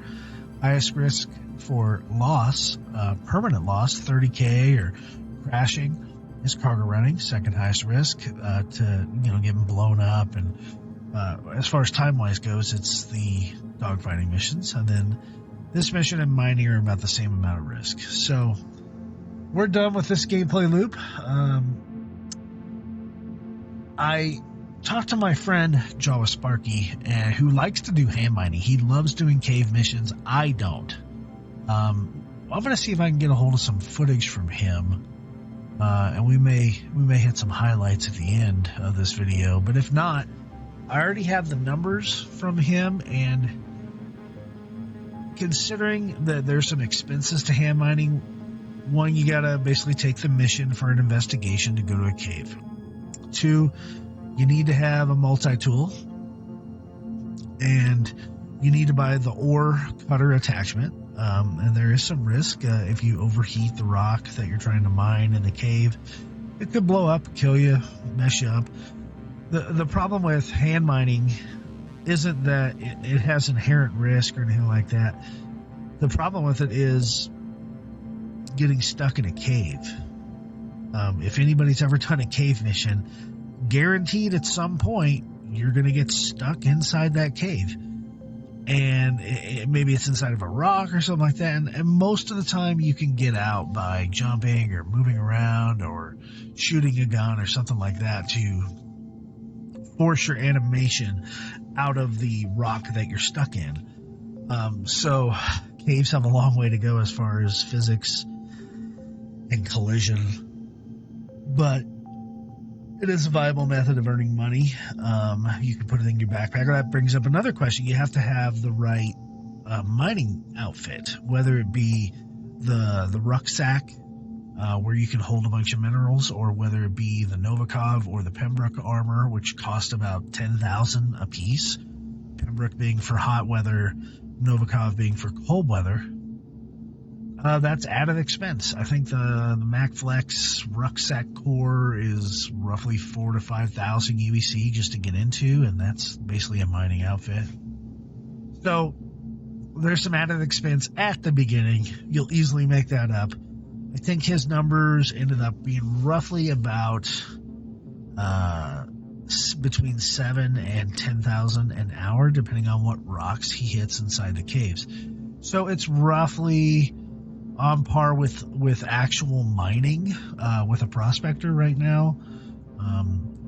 There is a caveat in patch 3.12.0, at least, that you cannot sell any of those hand mined ores at like the refinery. You can't sell them at Port All-Star. You can't sell them at the planets. You can sell them at a moon of a planet where you could spawn a vehicle, such as a rock or a cyclone or something. Those trade stations in there, most of them will buy those hand-mined materials, and right now that's the only place you can do them, where you can sell them, and I find that highly problematic. I haven't been able to sell anything at PO in this patch at all, either in the PU or the PTU, so that's something I think CIG overlooked. What gets me about this game is they put in some really, really great content every single patch, every single quarter. There's some really cool stuff that goes in here. The graphics passes are amazing, but this game already looks amazing. The problem is they introduce something cool and it progresses the game. However, it introduces new bugs, or it brings back old bugs that we thought were gone. And I get that's the process of game development. However, some of these bugs are very, I don't want to say evil, but they're very annoying. You play this and you try to do things the right way, and you try to, make some money or buy a new ship or test out the game as best you can, and you run into the same bug after bug after bug. I thank goodness in the Colorless Black I don't have a canopy that opens, because it would have been opening the entire video that I've been recording. Because that bug, even though they said it was fixed, is not. And I get that it's complex, and, what part of this game is not complex? This is probably one of the most complex games ever made right now in its alpha state. So making an excuse saying, hey, it's really hard to fix this, doesn't fly with me. My real life job is really hard to do, but I manage to do it every day. And it's just not an excuse. We don't do things because they are easy. We do them because they are hard. JFK. I just want to see maybe an entire patch cycle, no new ships, no crazy content that we can't use, like Grimhex's Raceway or Cargo Decks, or for 90% of the refinery deck, even as cool as it is. I'd like to see just an effort on fixing bugs, because everybody will say, hey, this game's just an alpha. It's an alpha. It's not an alpha. While it is surely not a beta, it's pre-release before beta. It is a hybrid of an alpha and a beta. It is a playable alpha, but it's playable at such a state that feels like it's halfway released without like a day zero patch. Kind of like Cyberpunk when it first came out. But if they spend some time fixing those bugs and getting the players in this game more, playing this game more, I think long term they will actually make money, more money, because people will want to keep playing it. They will want to buy new ships. I know they love that new money in Star Citizen instead of using the store credit. But if you really want people to invest, you can't just lure them in with, fancy graphics and shiny ships. You got to have some core gameplay in there that isn't like super buggy. And I know everything's working and everything is supposed to get fixed with iCache, but I do find that very hard to believe that iCache is going to fix everything, or server meshing will fix everything. I think the implementation of those are going to be in tiers. We're looking at 6 months right now till we hit iCache, possibly 9 months to server meshing, possibly a year till we see Pyro.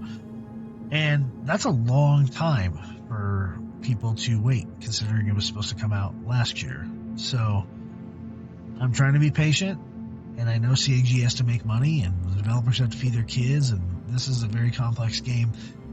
But I'm tired of the excuses. My job's hard. A lot of people's jobs are hard. Maybe they don't require the brain power, but I just want to see bugs get fixed. Like the mission bug I had here where I couldn't drop it off.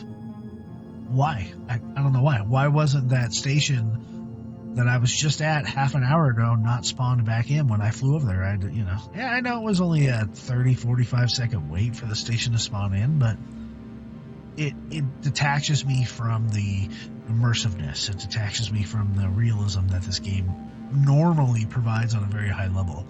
And of course, this is a .0 patch, so it's going to be buggy. We already know this. I think it was released too soon. I know they wanted to get something out before everybody went on holiday break, but I would have rather waited for the new year for this patch, to be honest, and have it more polished. I think there's too many bugs being introduced going into it. Anyway, enough of that rant. We're going to move on.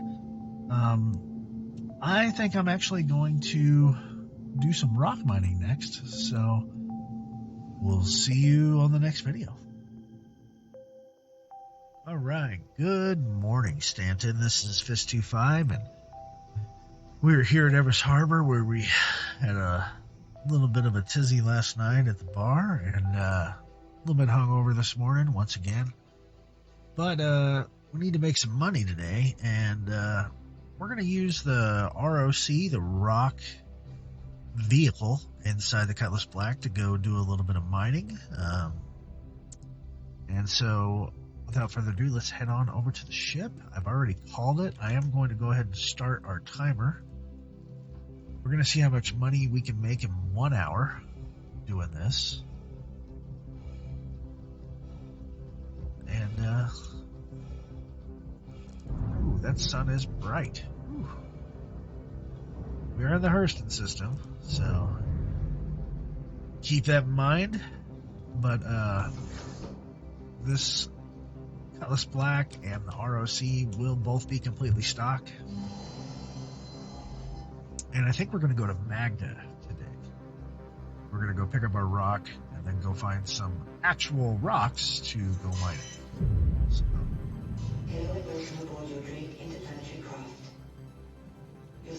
So with that, I'm going to head over to Magda, and we'll see you there.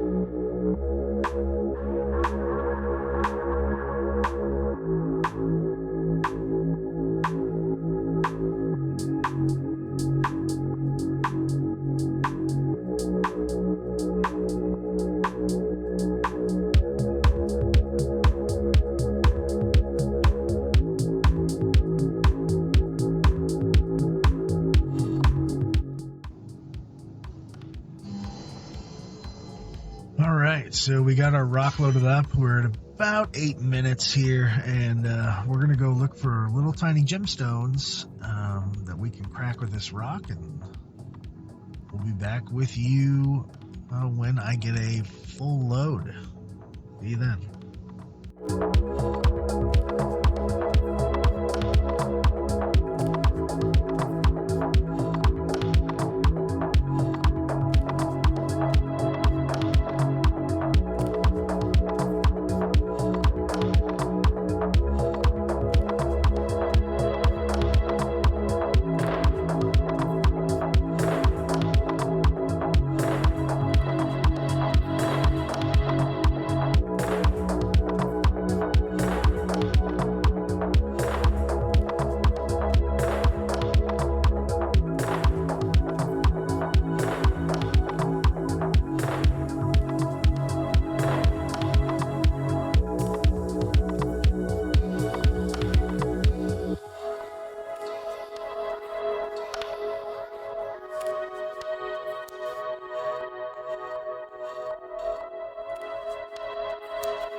So, yeah, I blew up an engine and I have a repair cost. Definitely not going to put that against the total of the video. But the gas charges, I am. So let's go see how much we can make with this.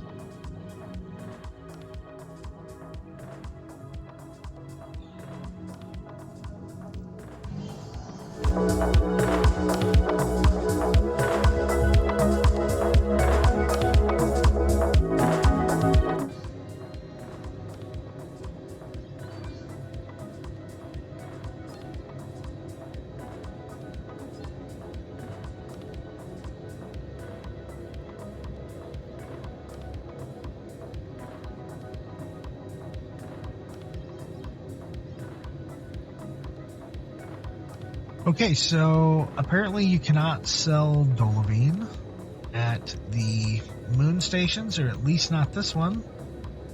So I guess I was wrong. We'll try to mine some more and then maybe take off to a refinery station, I guess. And if that doesn't work, we'll go to a planet. So stay tuned for more mining.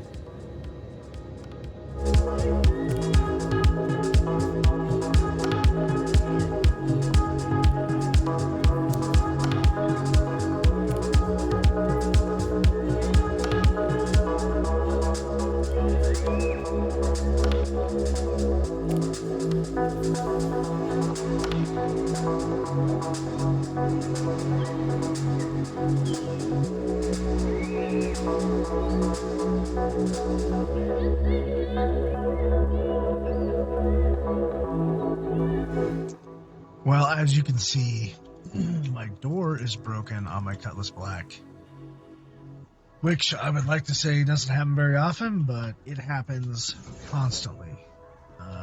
You land on uneven terrain. There's basically no real shocks in landing gear, so they don't flex. And this is what happens. You go to land and you open your hatch to see if there's clearance, and now it works. With, see how it goes into the earth right there. I don't know if that's gonna stay. That's the problem. So I'm gonna try to find a better landing area, maybe a little more flat.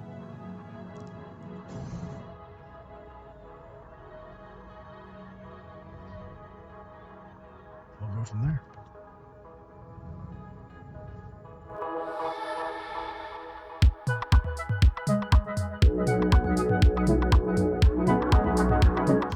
Now I can't get that back door to open at all.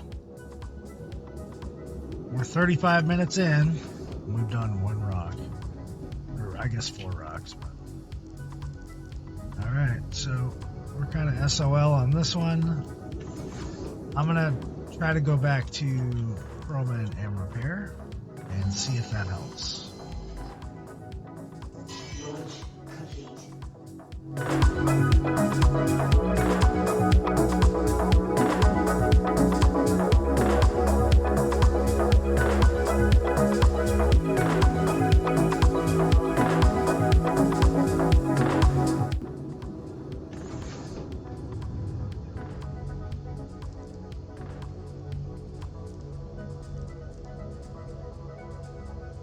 So the door is still broken, even though we repaired. There's nothing we can do. This Cutty Black is basically useless, and we're going to have to go claim it. We're 38 minutes in. I would say if the game actually worked as designed, we'd probably be able to get 2 rocks with roughly the same amount of yield. If we would have found Hadonite, it would have been significantly more money. But, alas, this is what we're stuck with, right? And these are the bugs that are present in the game that you're going to deal with, that I deal with, and there's nothing you can do about it. So, on average, maybe every time you go out and mine, your Cutty Black, the door breaks. It's a known bug. It's happened many, many times in the past. And it is what it is. So, at this point in time, I want to probably go to a planet and see what we can do. Maybe I'll go ahead and go to a refinery and see what's up there. The whole thing is I need to be in a big place where I can at least store the ship, and maybe if I recall it, I can get it back with the door working. I don't know for sure, so let's give it a shot. Let's take off here. Complete. Landing gear up. We'll go from there.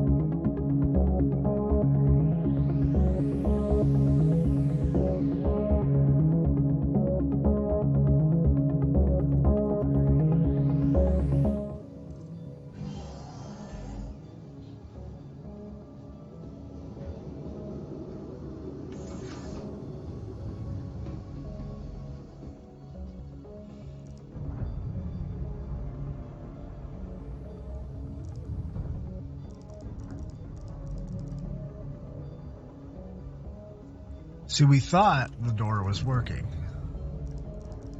but it's not. It is broke. There's definitely a bug with this ship. While we run into the station here, yes, you can do it with the Cuddy Black. The rock fits in there. It's a great ship for that type of gameplay loop. However, there are other ships with way better ramps.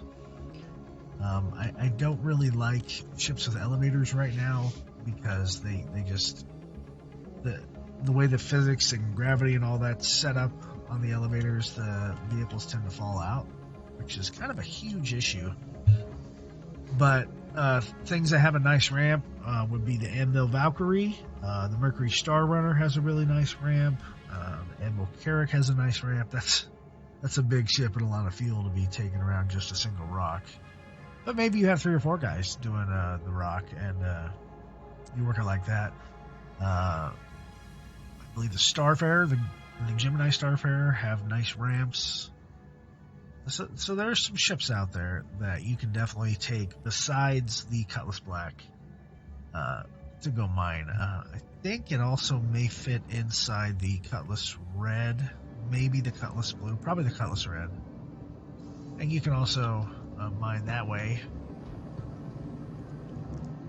So we're going to go up here and we're going to store the ship, and we're going to even see if we can sell this material or refine it. And I'll see you over there.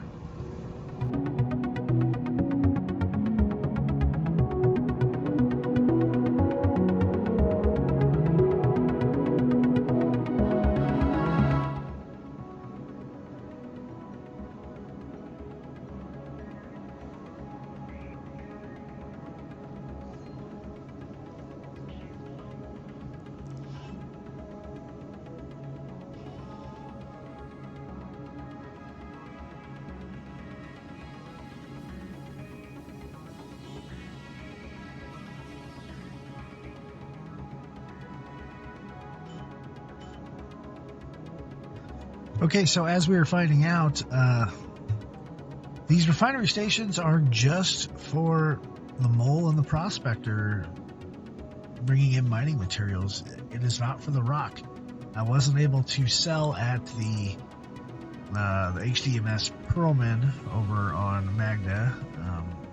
So we're going to head down to Lorville and go to the Central Trade Division there, Central Business District, and try to sell there.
looks like we can pull the rock up out of the inventory here. And surprise, surprise, we cannot sell here at Hurston at the trade console. Nothing shows up. And then we're going to go to probably a different moon and try to go to one of those trade consoles. Maybe the one on Magda was just broken and we couldn't sell there. And we'll try to sell there and get our 8 SCU of cargo sold, and then we'll double that for what we would make on average in about an hour. We're actually over an hour right now. We're at an hour and 5 minutes. But I am going to go ahead and stop the clock.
So as you can see, we were able to sell that minuscule amount of Dolivine, 151 units, for 19,630 UEC.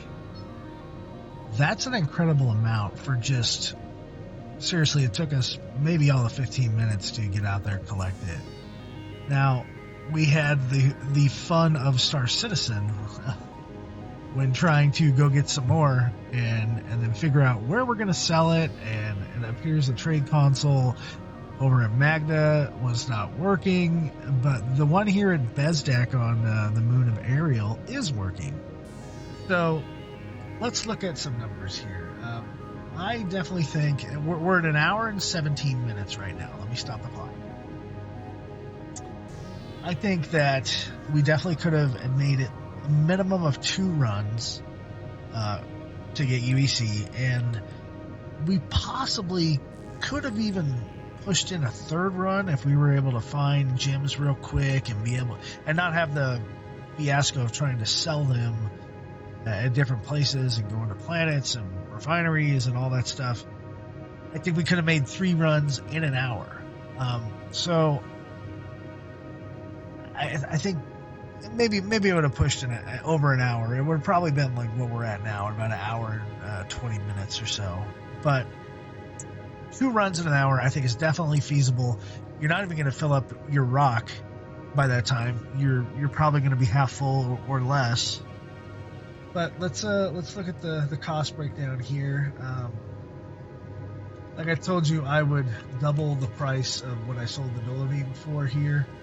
So total sale price, what we would have made is 39,260 Alpha UEC. That's a lot in an hour, considering the risk is actually really low. I mean, you're not investing anything to do this, except you do have to have a ship that can carry a rock and a rock. Add together our gas bills, small repair,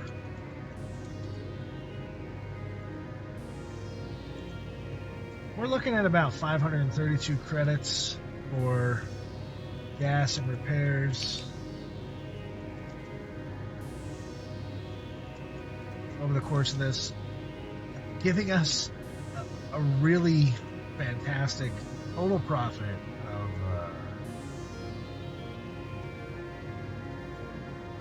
19,098 credits.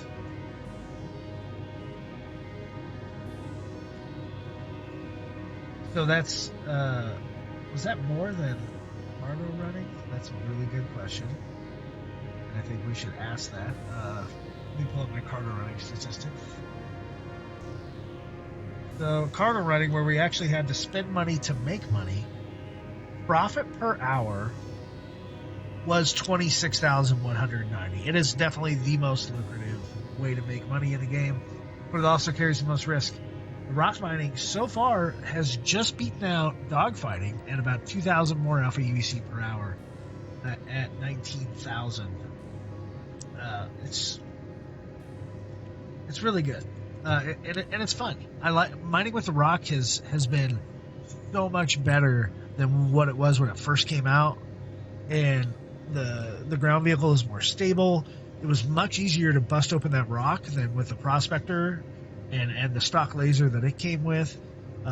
We did have one rock that we were cracking open that just had this weird lerp and weird jump up into the danger zone, and it was too far gone to try to save it. But it did come down. It was just barely in the overcharge zone, and you see how far those rocks spread out when the rock finally cracked. And that kind of annoys me. I would understand that maybe halfway it would be spread all out like that, but we were able to collect it pretty quickly. The rock performed very great, very good. And so that'll wrap up our ROC, our rock mining, and the Cutlass Black. And I believe the next gameplay loop is going to be bunker missions. One gameplay loop that we're not really going to tackle is the odd missions, like taking investigation missions, taking search and recovery missions, the maintenance missions where you got to go pick up a load of waste and dump it in space or something. We're not going to do that. One, those don't pay out very well at all, and you will spend an entire hour in a cave searching for someone's body. Two, the maintenance missions are like 1,000 to 2,000. They don't pay out, and you're probably going to spend quite a bit of gas unless you have something that's really fuel efficient to actually go do that. They're a good way to get started if you absolutely have no money and one ship that has some cargo, but overall, I don't even mess with those missions, and I don't think beginners need to mess with those missions either. If you need some money, hit me up in game, and I'll throw you, 20,000, 30,000 credits, get you started. Not a big deal for me. It's all funny money anyway. So we're gonna wrap that up, the rock mining, and I'll see you next time. Actually, just a few seconds from now, when we do the gameplay loop of bunker missions, where we pull out a cyclone, stick it in the Cutty Black, go shoot some people in first person. I haven't actually tried out the new weapons in 312, and we're going to try those out as well. See if we can actually get a sniper rifle to work. I'm going to use the Cutlass Black. It is a risk. I usually use a Cutlass Red.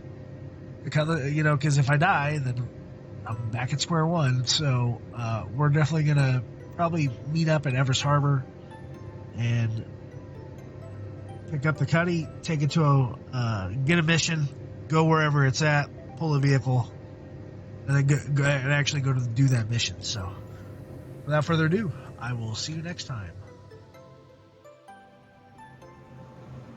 Hey everybody, this is Fist25, and we're at a brand new day in patch 3.12 in the PU, and we're still trying to make money and figure out how much we're going to make in this patch, and I am doing the gameplay loop of bunker missions. I'm on Everest Harbor in the Hurston system, and we're going to go ahead and call out our stock Cutty Black and head down, or try to find a mission to head down to the planet or the moon or wherever a bunker mission might be, and we're going to load up our cyclone and go do the mission, and we'll see if I die. I don't know. I might. There's always that risk, and not taking a Cutlass Red or a Carrack or something like that means I gotta come back here and start from scratch, or go back down, try to retrieve my vehicle, something like that. We'll figure it out. I am at the ASOP terminal, so I'm gonna go ahead and start the clock. We're trying to do this in 1 hour and see how much money we can make. Typically, these missions are not very lucrative. They're really fun, but they typically don't yield you a whole bunch of money. And it depends on what it is, too. I mean, I know there's missions with the mission giver of Mr. Hurst in there. He's running into people everywhere. And he wants you to bring back a save or something similar to that. And Hangar 2, Pet 2. But there's those type of missions, and then there's regular bunker missions where you just have to go down and kill people, almost in mercenary fashion.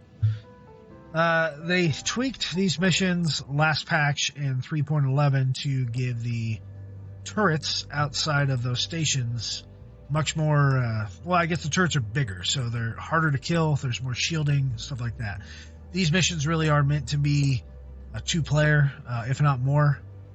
But the payout really doesn't fit that, because I think they're usually around 8,000 or so, or maybe 7, and you get half that. With the amount of effort and time it takes to do them, the payout's not very good.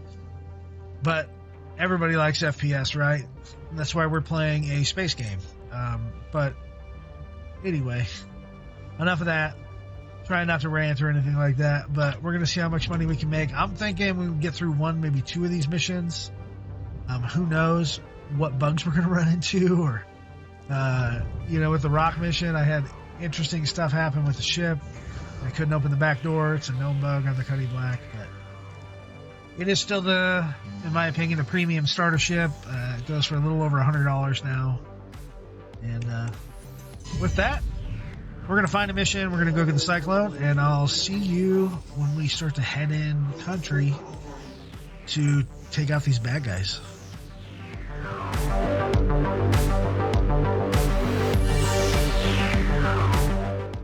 I just wanted to note here that typically the mercenary personal missions are criminal in nature. You end up getting a crime stat, which we're trying to go legal here.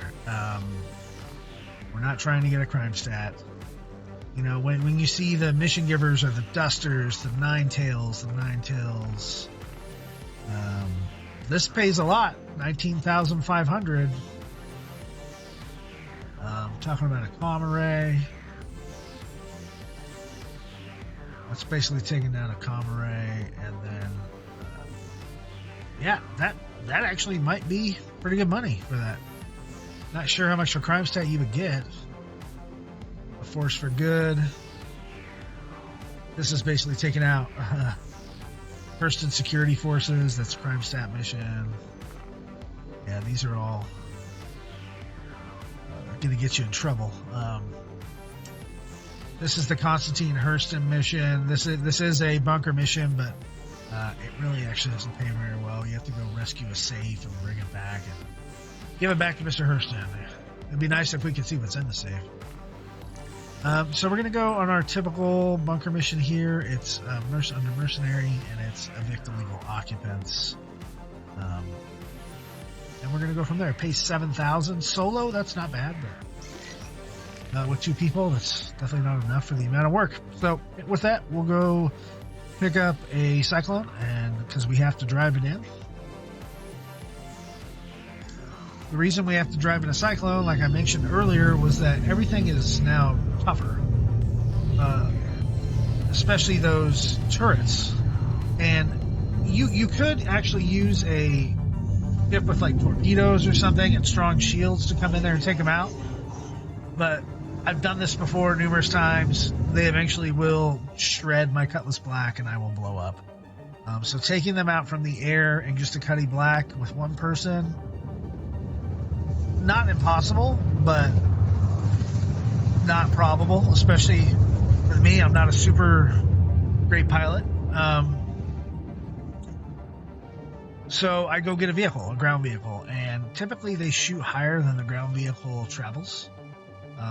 The crappy part about it is being solo.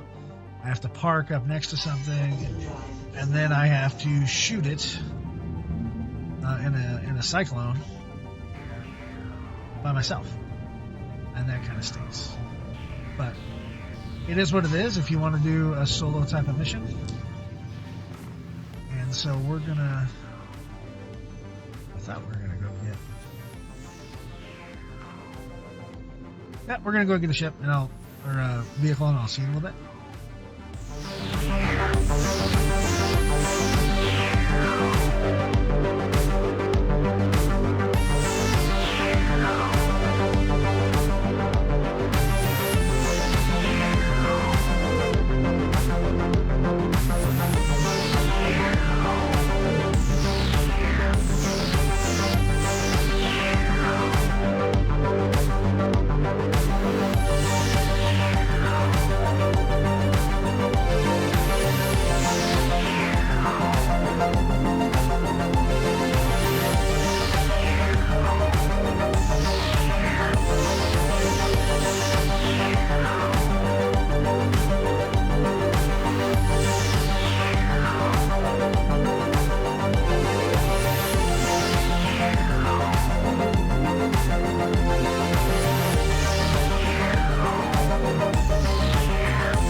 So, 17 and a half minutes in, as we can see, I ran into a cactus, and it blew up my cyclone.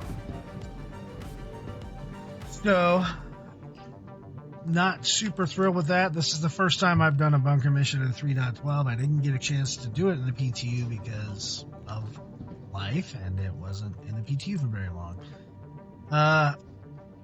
Not super thrilled with that, considering I could go over most cactuses and other patches. But I am going to stop the timer, and we're going to restart. And I'm actually quite upset, because now I have to claim the ship. Which I damaged it anyway, but it wouldn't have been that much of a repair. As you can see, those turrets are still there, and they're still, tracking me pretty well. But, yeah, kind of upset that I took enough damage hitting a cactus that it blew up the entire ship. Not a big fan of that. But, they're still working stuff, I understand, but at the same time, this is only a $7,000 mission, so we're going to expedite the ship here, and I'll see you in about 4.5 minutes.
Okay, I'm not going to bother destroying the other turrets. It's a time waster. We're already 16 minutes in. We're going to go ahead and grab our weapons. Oops. test fire. That works.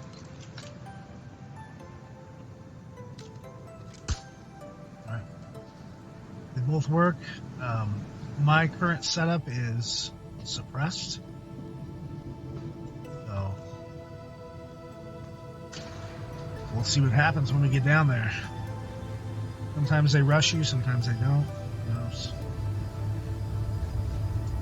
I am going to go into a crouch. If I can.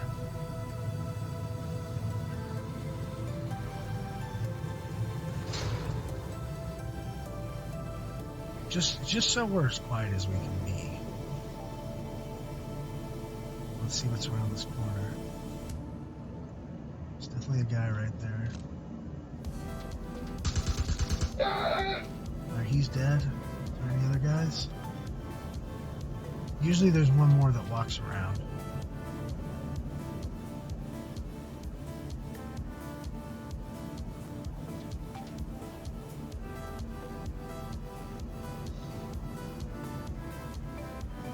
Probably him right there. Okay, we got him.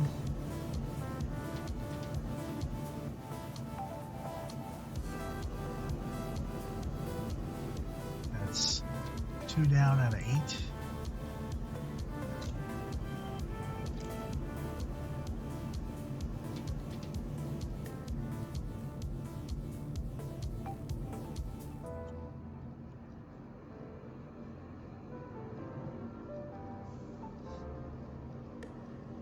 I'm gonna try to stay out of sight here. Try. It's actually not where I want to go. There's probably another guy up here.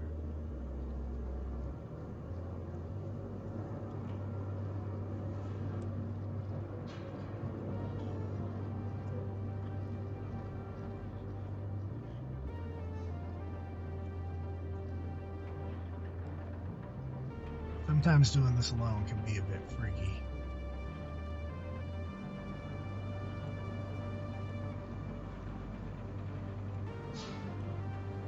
You hear these weird noises. It appears this area is clear.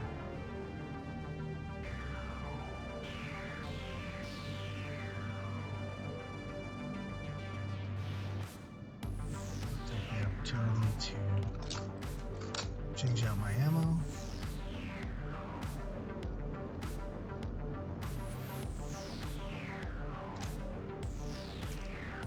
Anybody?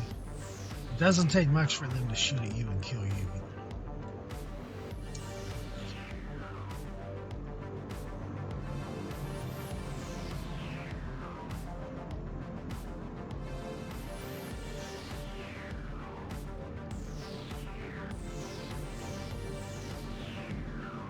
So anybody down here? There's a guy.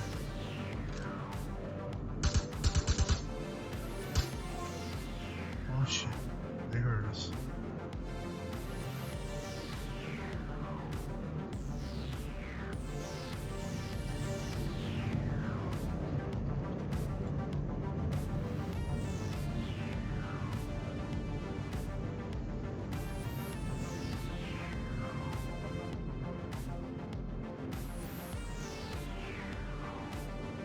Let's see if they're gonna come after us or not. There's a guy. Taking fire! Don't know if his friends are around.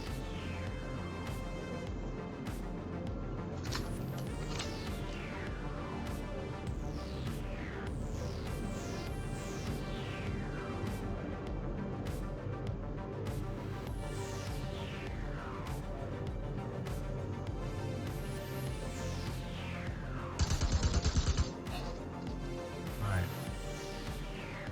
Another one down.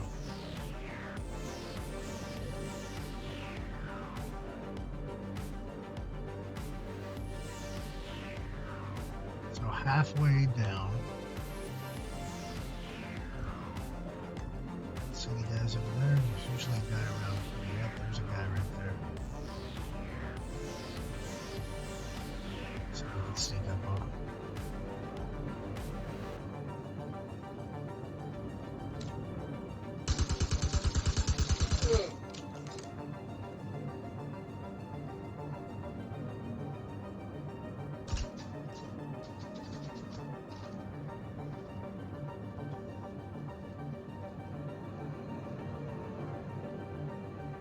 So there are two left. They probably heard me by now.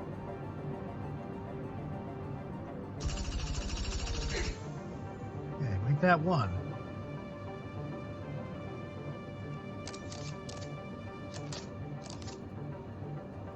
Let's see if we can find them.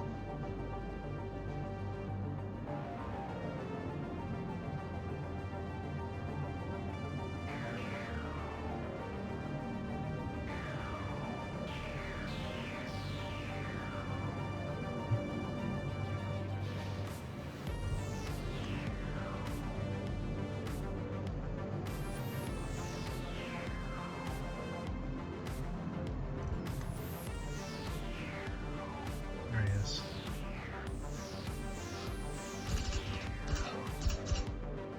All right. So we cleared all the hostiles, and we got 7,000 credits for doing that. And right now it's 22 minutes, 58 seconds in. I could take their guns, but I don't really care.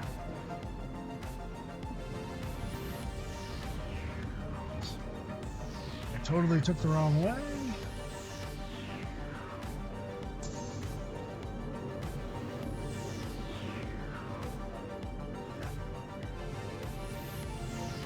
Alright, we're gonna get on the elevator, get back in the Cyclone, get back on the ship,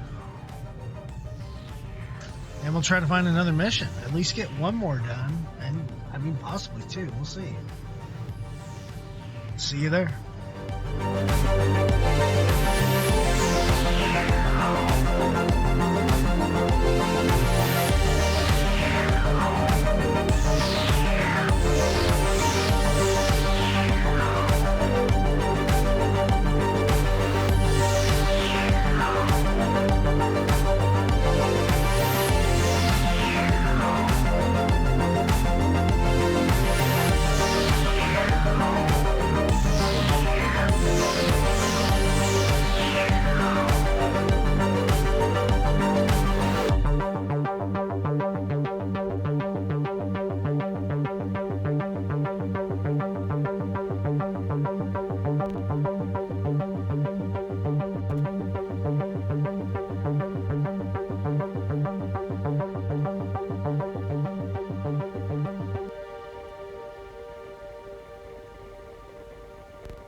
Alright, now that we are fully repaired, over at Bikini Point, and we are tethered here if we die, we're going to look at missions.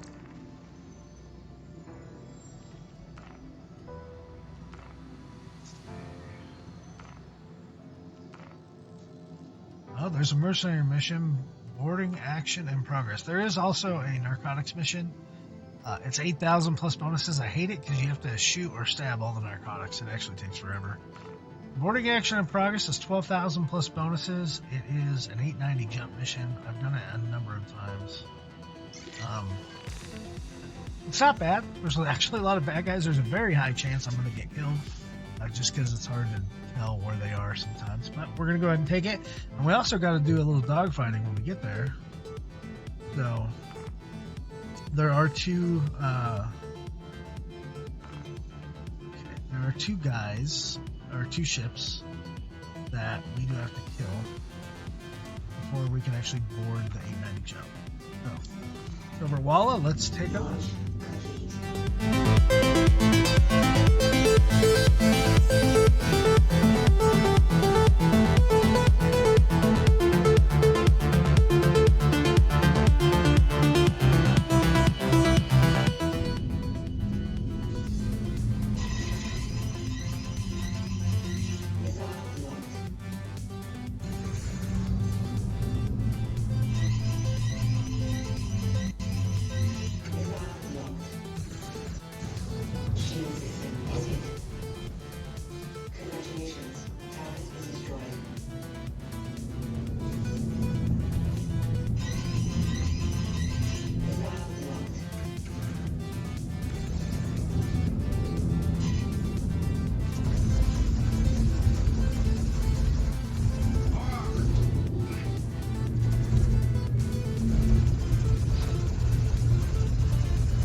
So I did get 1,000 UEC apiece for killing those guys, which is a little bonus. I mean, it's dogfighting, but it is kind of part of a FPS mission. Maybe I shouldn't call this poker mission, but FPS mission.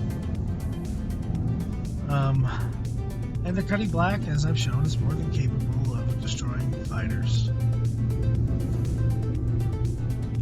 So I know the door is over here. Mission, well, apparently the civilians have already killed one of them. You can't shoot the guys in white, or we're gonna get a crime stat. So, like I said, the door's here. We have to EVA over to it, and I need to change out my guns and ammo because I know I'm low from the previous mission, and I haven't done it yet. Everything went through. Equip our helmet. For some reason it was unequipped.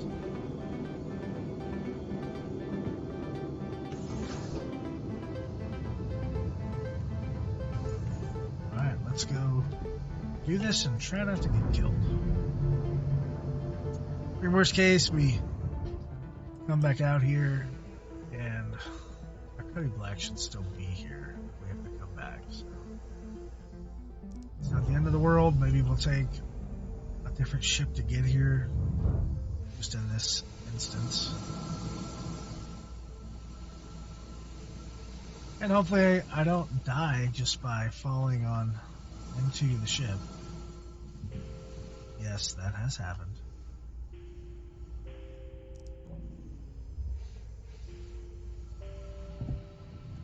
Usually you fall, yep, and no different than anything else. We fall, and now the timer has started, as you can see. This is the deal. Get up.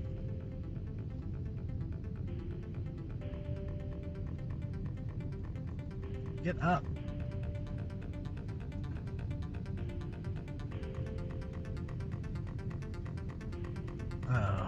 Well, as you can see, there's definitely some bugs here. Can't crouch, can I? See, I'm going to miss trying to get a bonus and stopping the data transmission.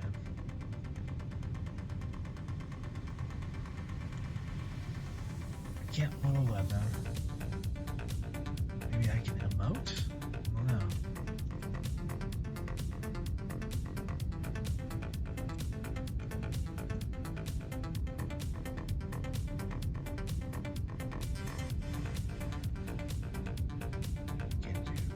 Anything except sit there and Whale away. And I can hear the other guys out there.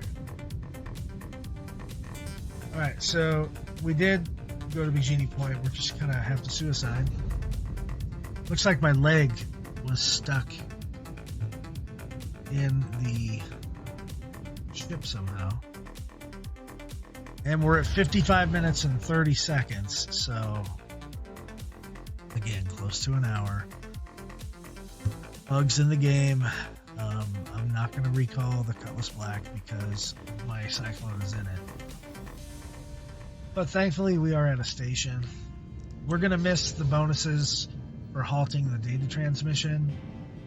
I doubt I'm going to get there in time.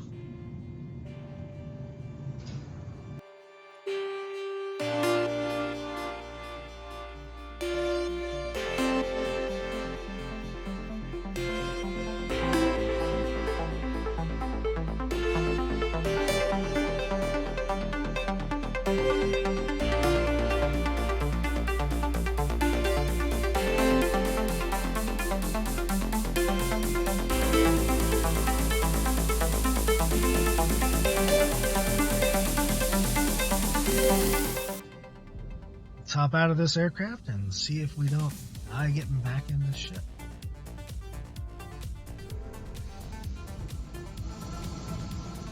Why am I spinning? Why is the door closed again?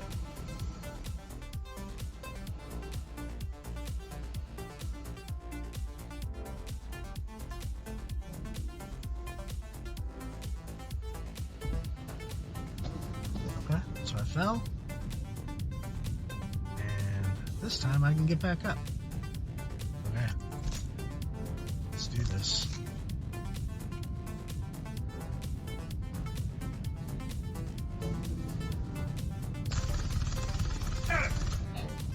One down, 18 to go. I don't know if I'm gonna have enough ammo for this.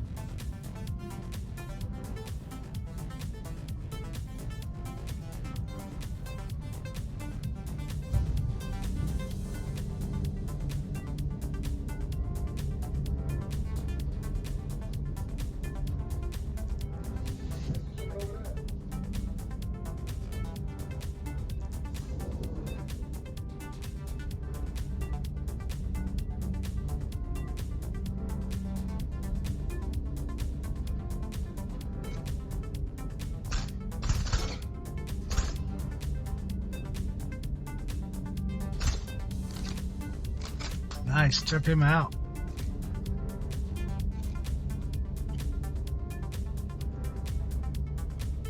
Sometimes these guys like to rush and run down the stairs. See, there's a guy right there.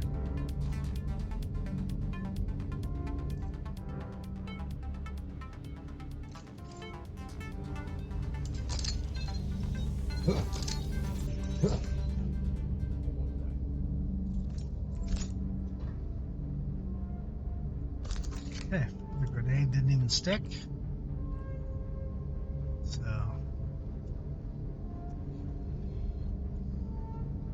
let's crouch. Hopefully we won't get shot. I can't go up the stairs in a crouch. Nice. Can this guy shoot me through the glass? It's a really good question. I know there's other guys too. What the hell?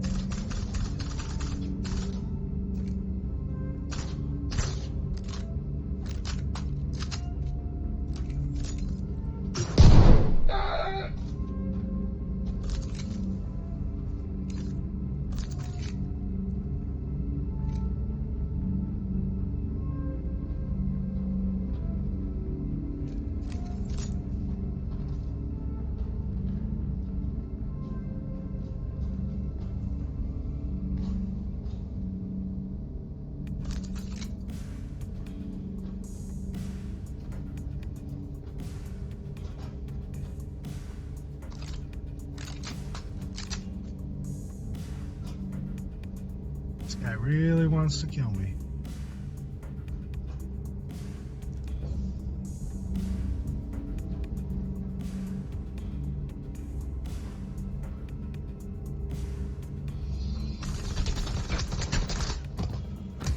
And he killed me. I was shooting him as soon as I opened. Oh, frustrating.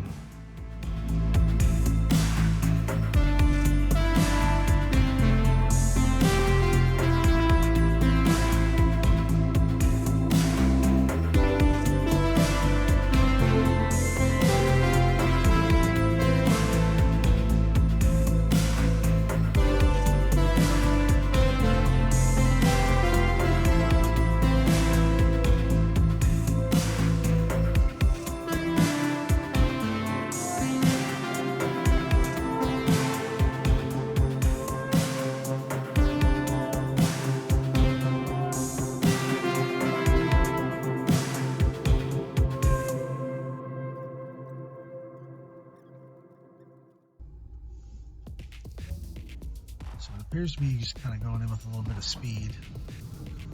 I didn't fall down that time. Oh. Come on. Something happened. I like broke my leg or something. I ended up using a med pen. Why is that helmet off? So I'm going to go ahead and refill my med pens here.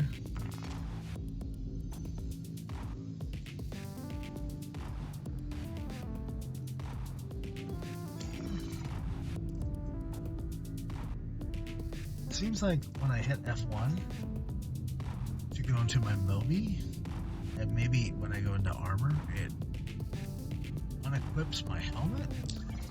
Let's see. Yeah, unequipped again. But it's actually on. Really, really weird. Okay. Looks like it dropped something. Why would you drop that? No, not that, dummy. Is this the enemy's gun? No, drop. No, it's my gun. Okay, very strange. So I know this guy's here. But where is he? Where are you, buddy?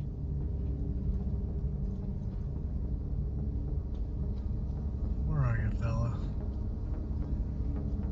Did I actually get to kill him? Nope. Yeah, seriously, you're dead now, dude.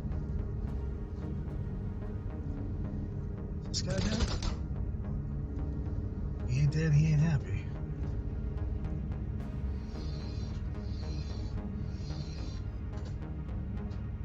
Okay, there's my C-54. Let's use the rest of the ammo in here.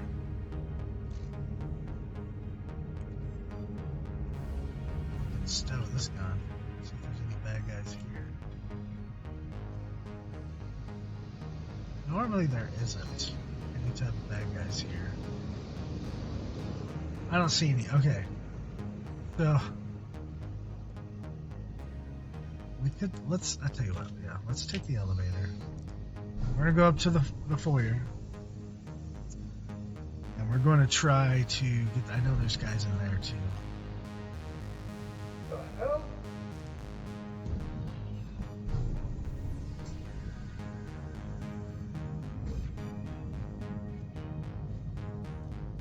Yeah, so there's guys there waiting.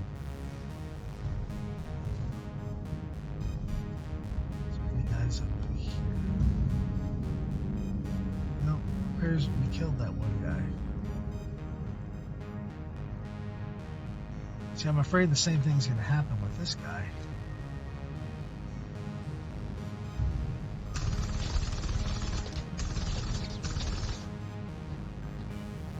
No, switch. Come on, man. I was hitting the pistol button. Why am I hopping around?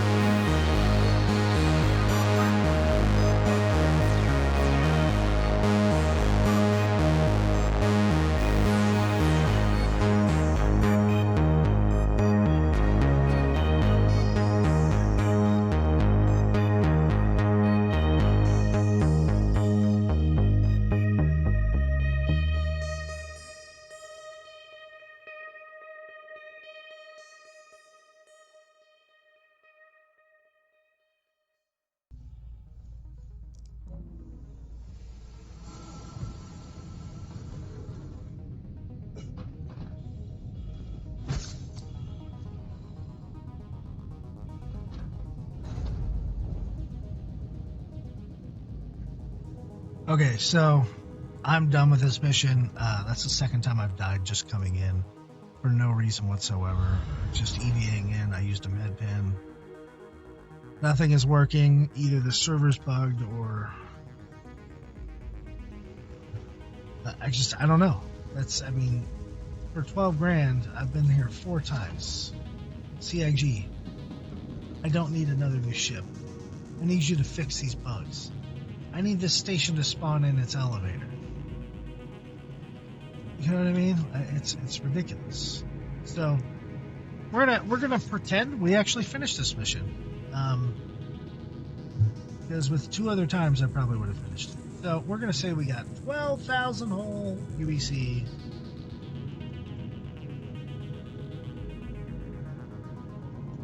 Okay, so let's do the math here.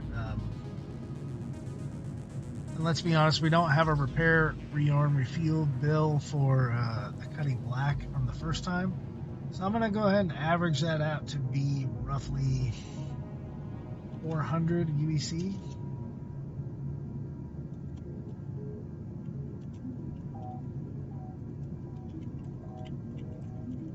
And so that gives us total expenses of about 1,542 for expenses. Mission payouts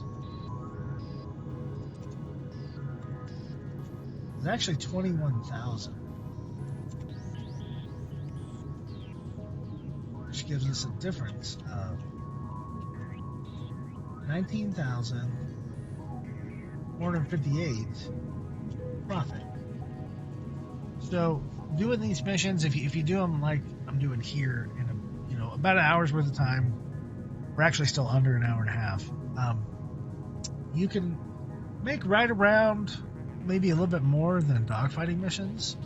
Now, granted, with the dogfighting and with the bounty missions, we never really got past the first tier. And I know after we get rid of the very low target tier, we actually go up to a higher tier. You get paid more. It's more dangerous. But right now, this is the second most lucrative, I think, game loop. Or no, rock mining was more than this. This is right under it. So, the balance here, I don't know what can be said. We're going to actually go to a screen and we're going to tally up everything here that we've made, and we're going to rank these gameplay loops from best to worst and talk about how much money we can make and my thoughts for wrapping up this video. So I want to thank everybody, and I'll see you on the next screen. Hey everybody, welcome to either the start or the end of the video. I'm actually putting this at the start because this video is so long, and I'm also putting it at the end. So if you are at the end of the video, I appreciate you spending 3 hours with me and seeing all this gameplay footage and figuring out what makes the most money in 3.12 so far. But if you just want to know what makes the most money right now, then I appreciate you at least viewing this, and maybe you could throw a like or subscribe down there. It did take a lot to make this video, and that's okay. I enjoyed every second of it. Well, mostly every second of it. I died a couple times. That wasn't fun. But yeah, without further ado, how to make money in patch 3.12. So the first thing we did was mining and refining with a bone stock prospector. And we did this in the Crusader system at Daymar. We were able to take our stuff to a refinery. We tried to sell it at Port Olisar and other places, and nobody would take it. But if we were just to sell our ore to the refinery, we would have made 14.8 thousand with no wait. That's probably what we should have done if we wanted to make the most money per hour. But We decided to go ahead and refine it. We chose the fastest method with the least amount of yield, which is the Cormac method. It was roughly 30 minutes, even though at the time of recording the game was bugged and it didn't give us an accurate time. The cost for that method was about 2,000 UBC. Our gross sale of refined materials was about 19,678 alpha UBC. Now, we were only able to make one run. We broke this down per hour, but that was after the entire run was over. So our total expenses, fuel, repairs, refining, all that stuff, ended up at 3,200 alpha UBC. Our difference we would have made selling the refined ore versus the raw ore would have been almost 5,000 UBC, so I guess it's pretty significant. Our total profit after selling the refined ore on a planet was 16,452 alpha UBC, and the total time it took to mine and refine using the fastest method is about 2 hours. I've done a bunch of mining since then and refining, even with the increased sample size and multiple runs, different refining methods which take longer or cost more, etc., etc. The average UBC per hour is roughly 10,000 alpha UBC. Now, to me, that's pretty bad. I don't like that. I think it's not enough for the amount of time that goes into it, but I'm sure CIG is still adjusting, and I hope they are. The next game loop was bounty hunting and dogfighting. We used a bone stock Cutlass Black. We were in the Hurston system.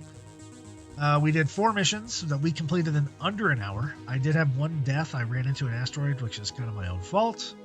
The gross income was 25,500 alpha UBC. Our total expenses for repairs, expediting a ship, fuel, all that stuff was almost 7,700 UBC.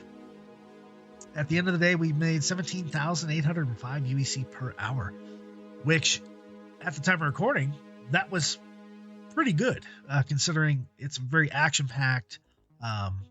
There's not a whole lot of waiting going on.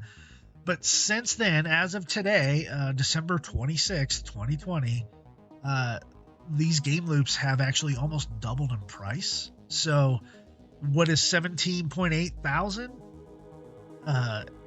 17,805 per hour is now actually closer to 35,000 UBC per hour, which would top the list with a Cuddy Black. You could even probably do it with a Mustang Alpha or an Aurora MR, something like that. You could make significant money doing bounty hunting and dogfighting. Our next gameplay loop is cargo running. Bone stock Cutlass Black. We're in the ArcCorp system. We were able to do 2 full runs in just over an hour. The money invested in all of our loads, which is the downside of cargo running, is we had to have 116,102 alpha UBC just to get the minerals into our ship, which we were able to then sell at a planet for 143,236 alpha UBC. Our expenses were just under 1,944, and our total profit on the cargo running is 26,190 alpha UBC, which is just over an hour, so I'm going to call it per hour. It's pretty lucrative. If I had a Caterpillar or something, it definitely would have been much higher. And I think, if you do have a Caterpillar and you're doing that kind of training, it's a lot more money to invest, which sucks if you have a 30K or you get stuck in a seat or something like that. You're not able to keep that money, or you're not able to trade it. But if you're looking to make the most money in the game, it has been and probably will be to cargo running. The next missions we took were box missions in a bone stock Cutlass Black in the Microtech system. We did 2 runs in just over an hour. We had one mission that was broken, but those have since been fixed. We had no out-of-pocket expenses. Our gross income from sales was about 16,500 LVBC. Our expenses were just under 2,000. Those are out of pocket, but it's fuel, stuff like that. Our total profit once we were done ended up being about 14,578 alpha UBC, and that's how much we made per hour. So pretty good. Very low risk on almost no risk on box missions. If you 30K, oh well, just start over. The only thing you lose is time. The next game loop is hand mining. This was done by Java Sparky in a stock Aurora MR in the Crusader system. He was able to make 3 runs in 3 hours. He spent about 500 on a multi-tool and the attachment. He ended up selling all of his minerals for 28,000. This is over 3 hours. His total expenses was about 1,500, fuel and everything like that. His total profit was 26,330. So that makes his average UEC per hour roughly 8,700 alpha UEC, which is not horrible, but it's also not great. The next gameplay loop is ROC, or rock mining, in a Cutlass Black and a rock. I know the PowerPoint says box missions, but trust me, it's rock mining. We were able to do 2 rock runs in 1.5, almost 2 hours. We were able to sell our Dolivine for 39,260 alpha UEC. Our expenses were very low, only 532 UEC for fuel and repairs and stuff, making our total profit 19,098 per hour, which is actually really good. If we were able to run into Hadnite or some more expensive rocks, we would have been much better off. Next is FPS missions. I think that's last as well. Cutlass Black, we had to have a Cyclone to do this mission in a stock Cutlass Black. We went to the Hurston and the ArcCorp systems. We were able to do 2 runs per hour if we didn't have any bugs. I had a bunch of bugs on the 890 jump mission. I just got bugs just coming into the ship. But we are estimating that if you complete these missions, you're going to make around 21,000 alpha UEC, subtracting the fuel and repairs of 1,500. Total profit per hour for the FPS missions is 19,458 alpha UEC. Now that's including the 890 jump mission, which pays out more than a stock bunker mission, which is about 7,500 or something like that. Not a lot. So this may be a little deceptive here. Anyway, profit per hour rank. The winner being cargo running at the time of recording, 26,190 alpha UEC per hour. Coming in second, FPS missions at 19,500 per hour.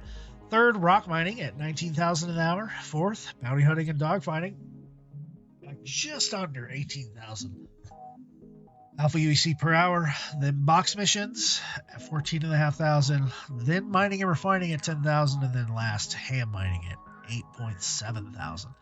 Now, again, dogfighting and bounty hunting is almost doubled. So right now it would win at being about 35,000 an hour. So again, depends on what ships you have, depends on your skill at dogfighting, things like that. Everything here is stock ships. So, Cutlass Black, it's a great starter ship. I can easily see someone doing a lot of this in a Nomad, except for the cargo running. It doesn't have as much cargo as the Cutlass Black, so you won't make as much money. But there you go. Thanks for sticking around so long on the video and watching this. And if you're watching this in the beginning, which you probably are, please stick around and watch the rest of the video if you'd like to see the gameplay. There's a lot of it is fast forwarded. As much as I can. I mean, up to 1,000%. There's just a lot of gameplay here, and I didn't, want to skimp anybody out of anything. But when you have 7 gameplay loops and we only show 6, that's a lot of time. So to condense all that down into just over 3 hours is, in my opinion, pretty good. Anyway, enjoy the video. Thank you for watching. Please drop a like and subscribe. Help out my channel. Make a comment. I would love to talk to you guys about some of this stuff. If I'm wrong, call me out. If you have a different experience, put it down there. We can discuss it. Whatever you guys want to do. I appreciate it, and enjoy the video or enjoy the outro. See you later.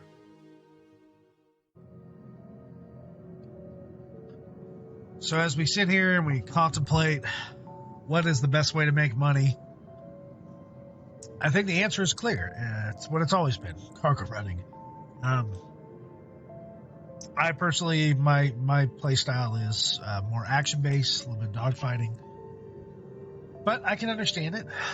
I want to thank you all for watching this video. It's my first So you want to play Star Citizen video, where I'm not in character, or I'm not doing like a ship review. And hopefully this thing will catch on, and I'll be able to make more videos. If I could just get you to like and subscribe, maybe ring that bell icon down there on Facebook, that would be most helpful, but not required. I just hope you guys find some of this content educational and that you like it. If you do want to throw content or a comment in there and on the content, and you want to have a discussion about it, I'm more than willing to do that. And I like to engage with my audience as much as possible. So until next time, this is Fist25 signing off. Good luck in the verse, making some money. And until next time, good night, Stanton.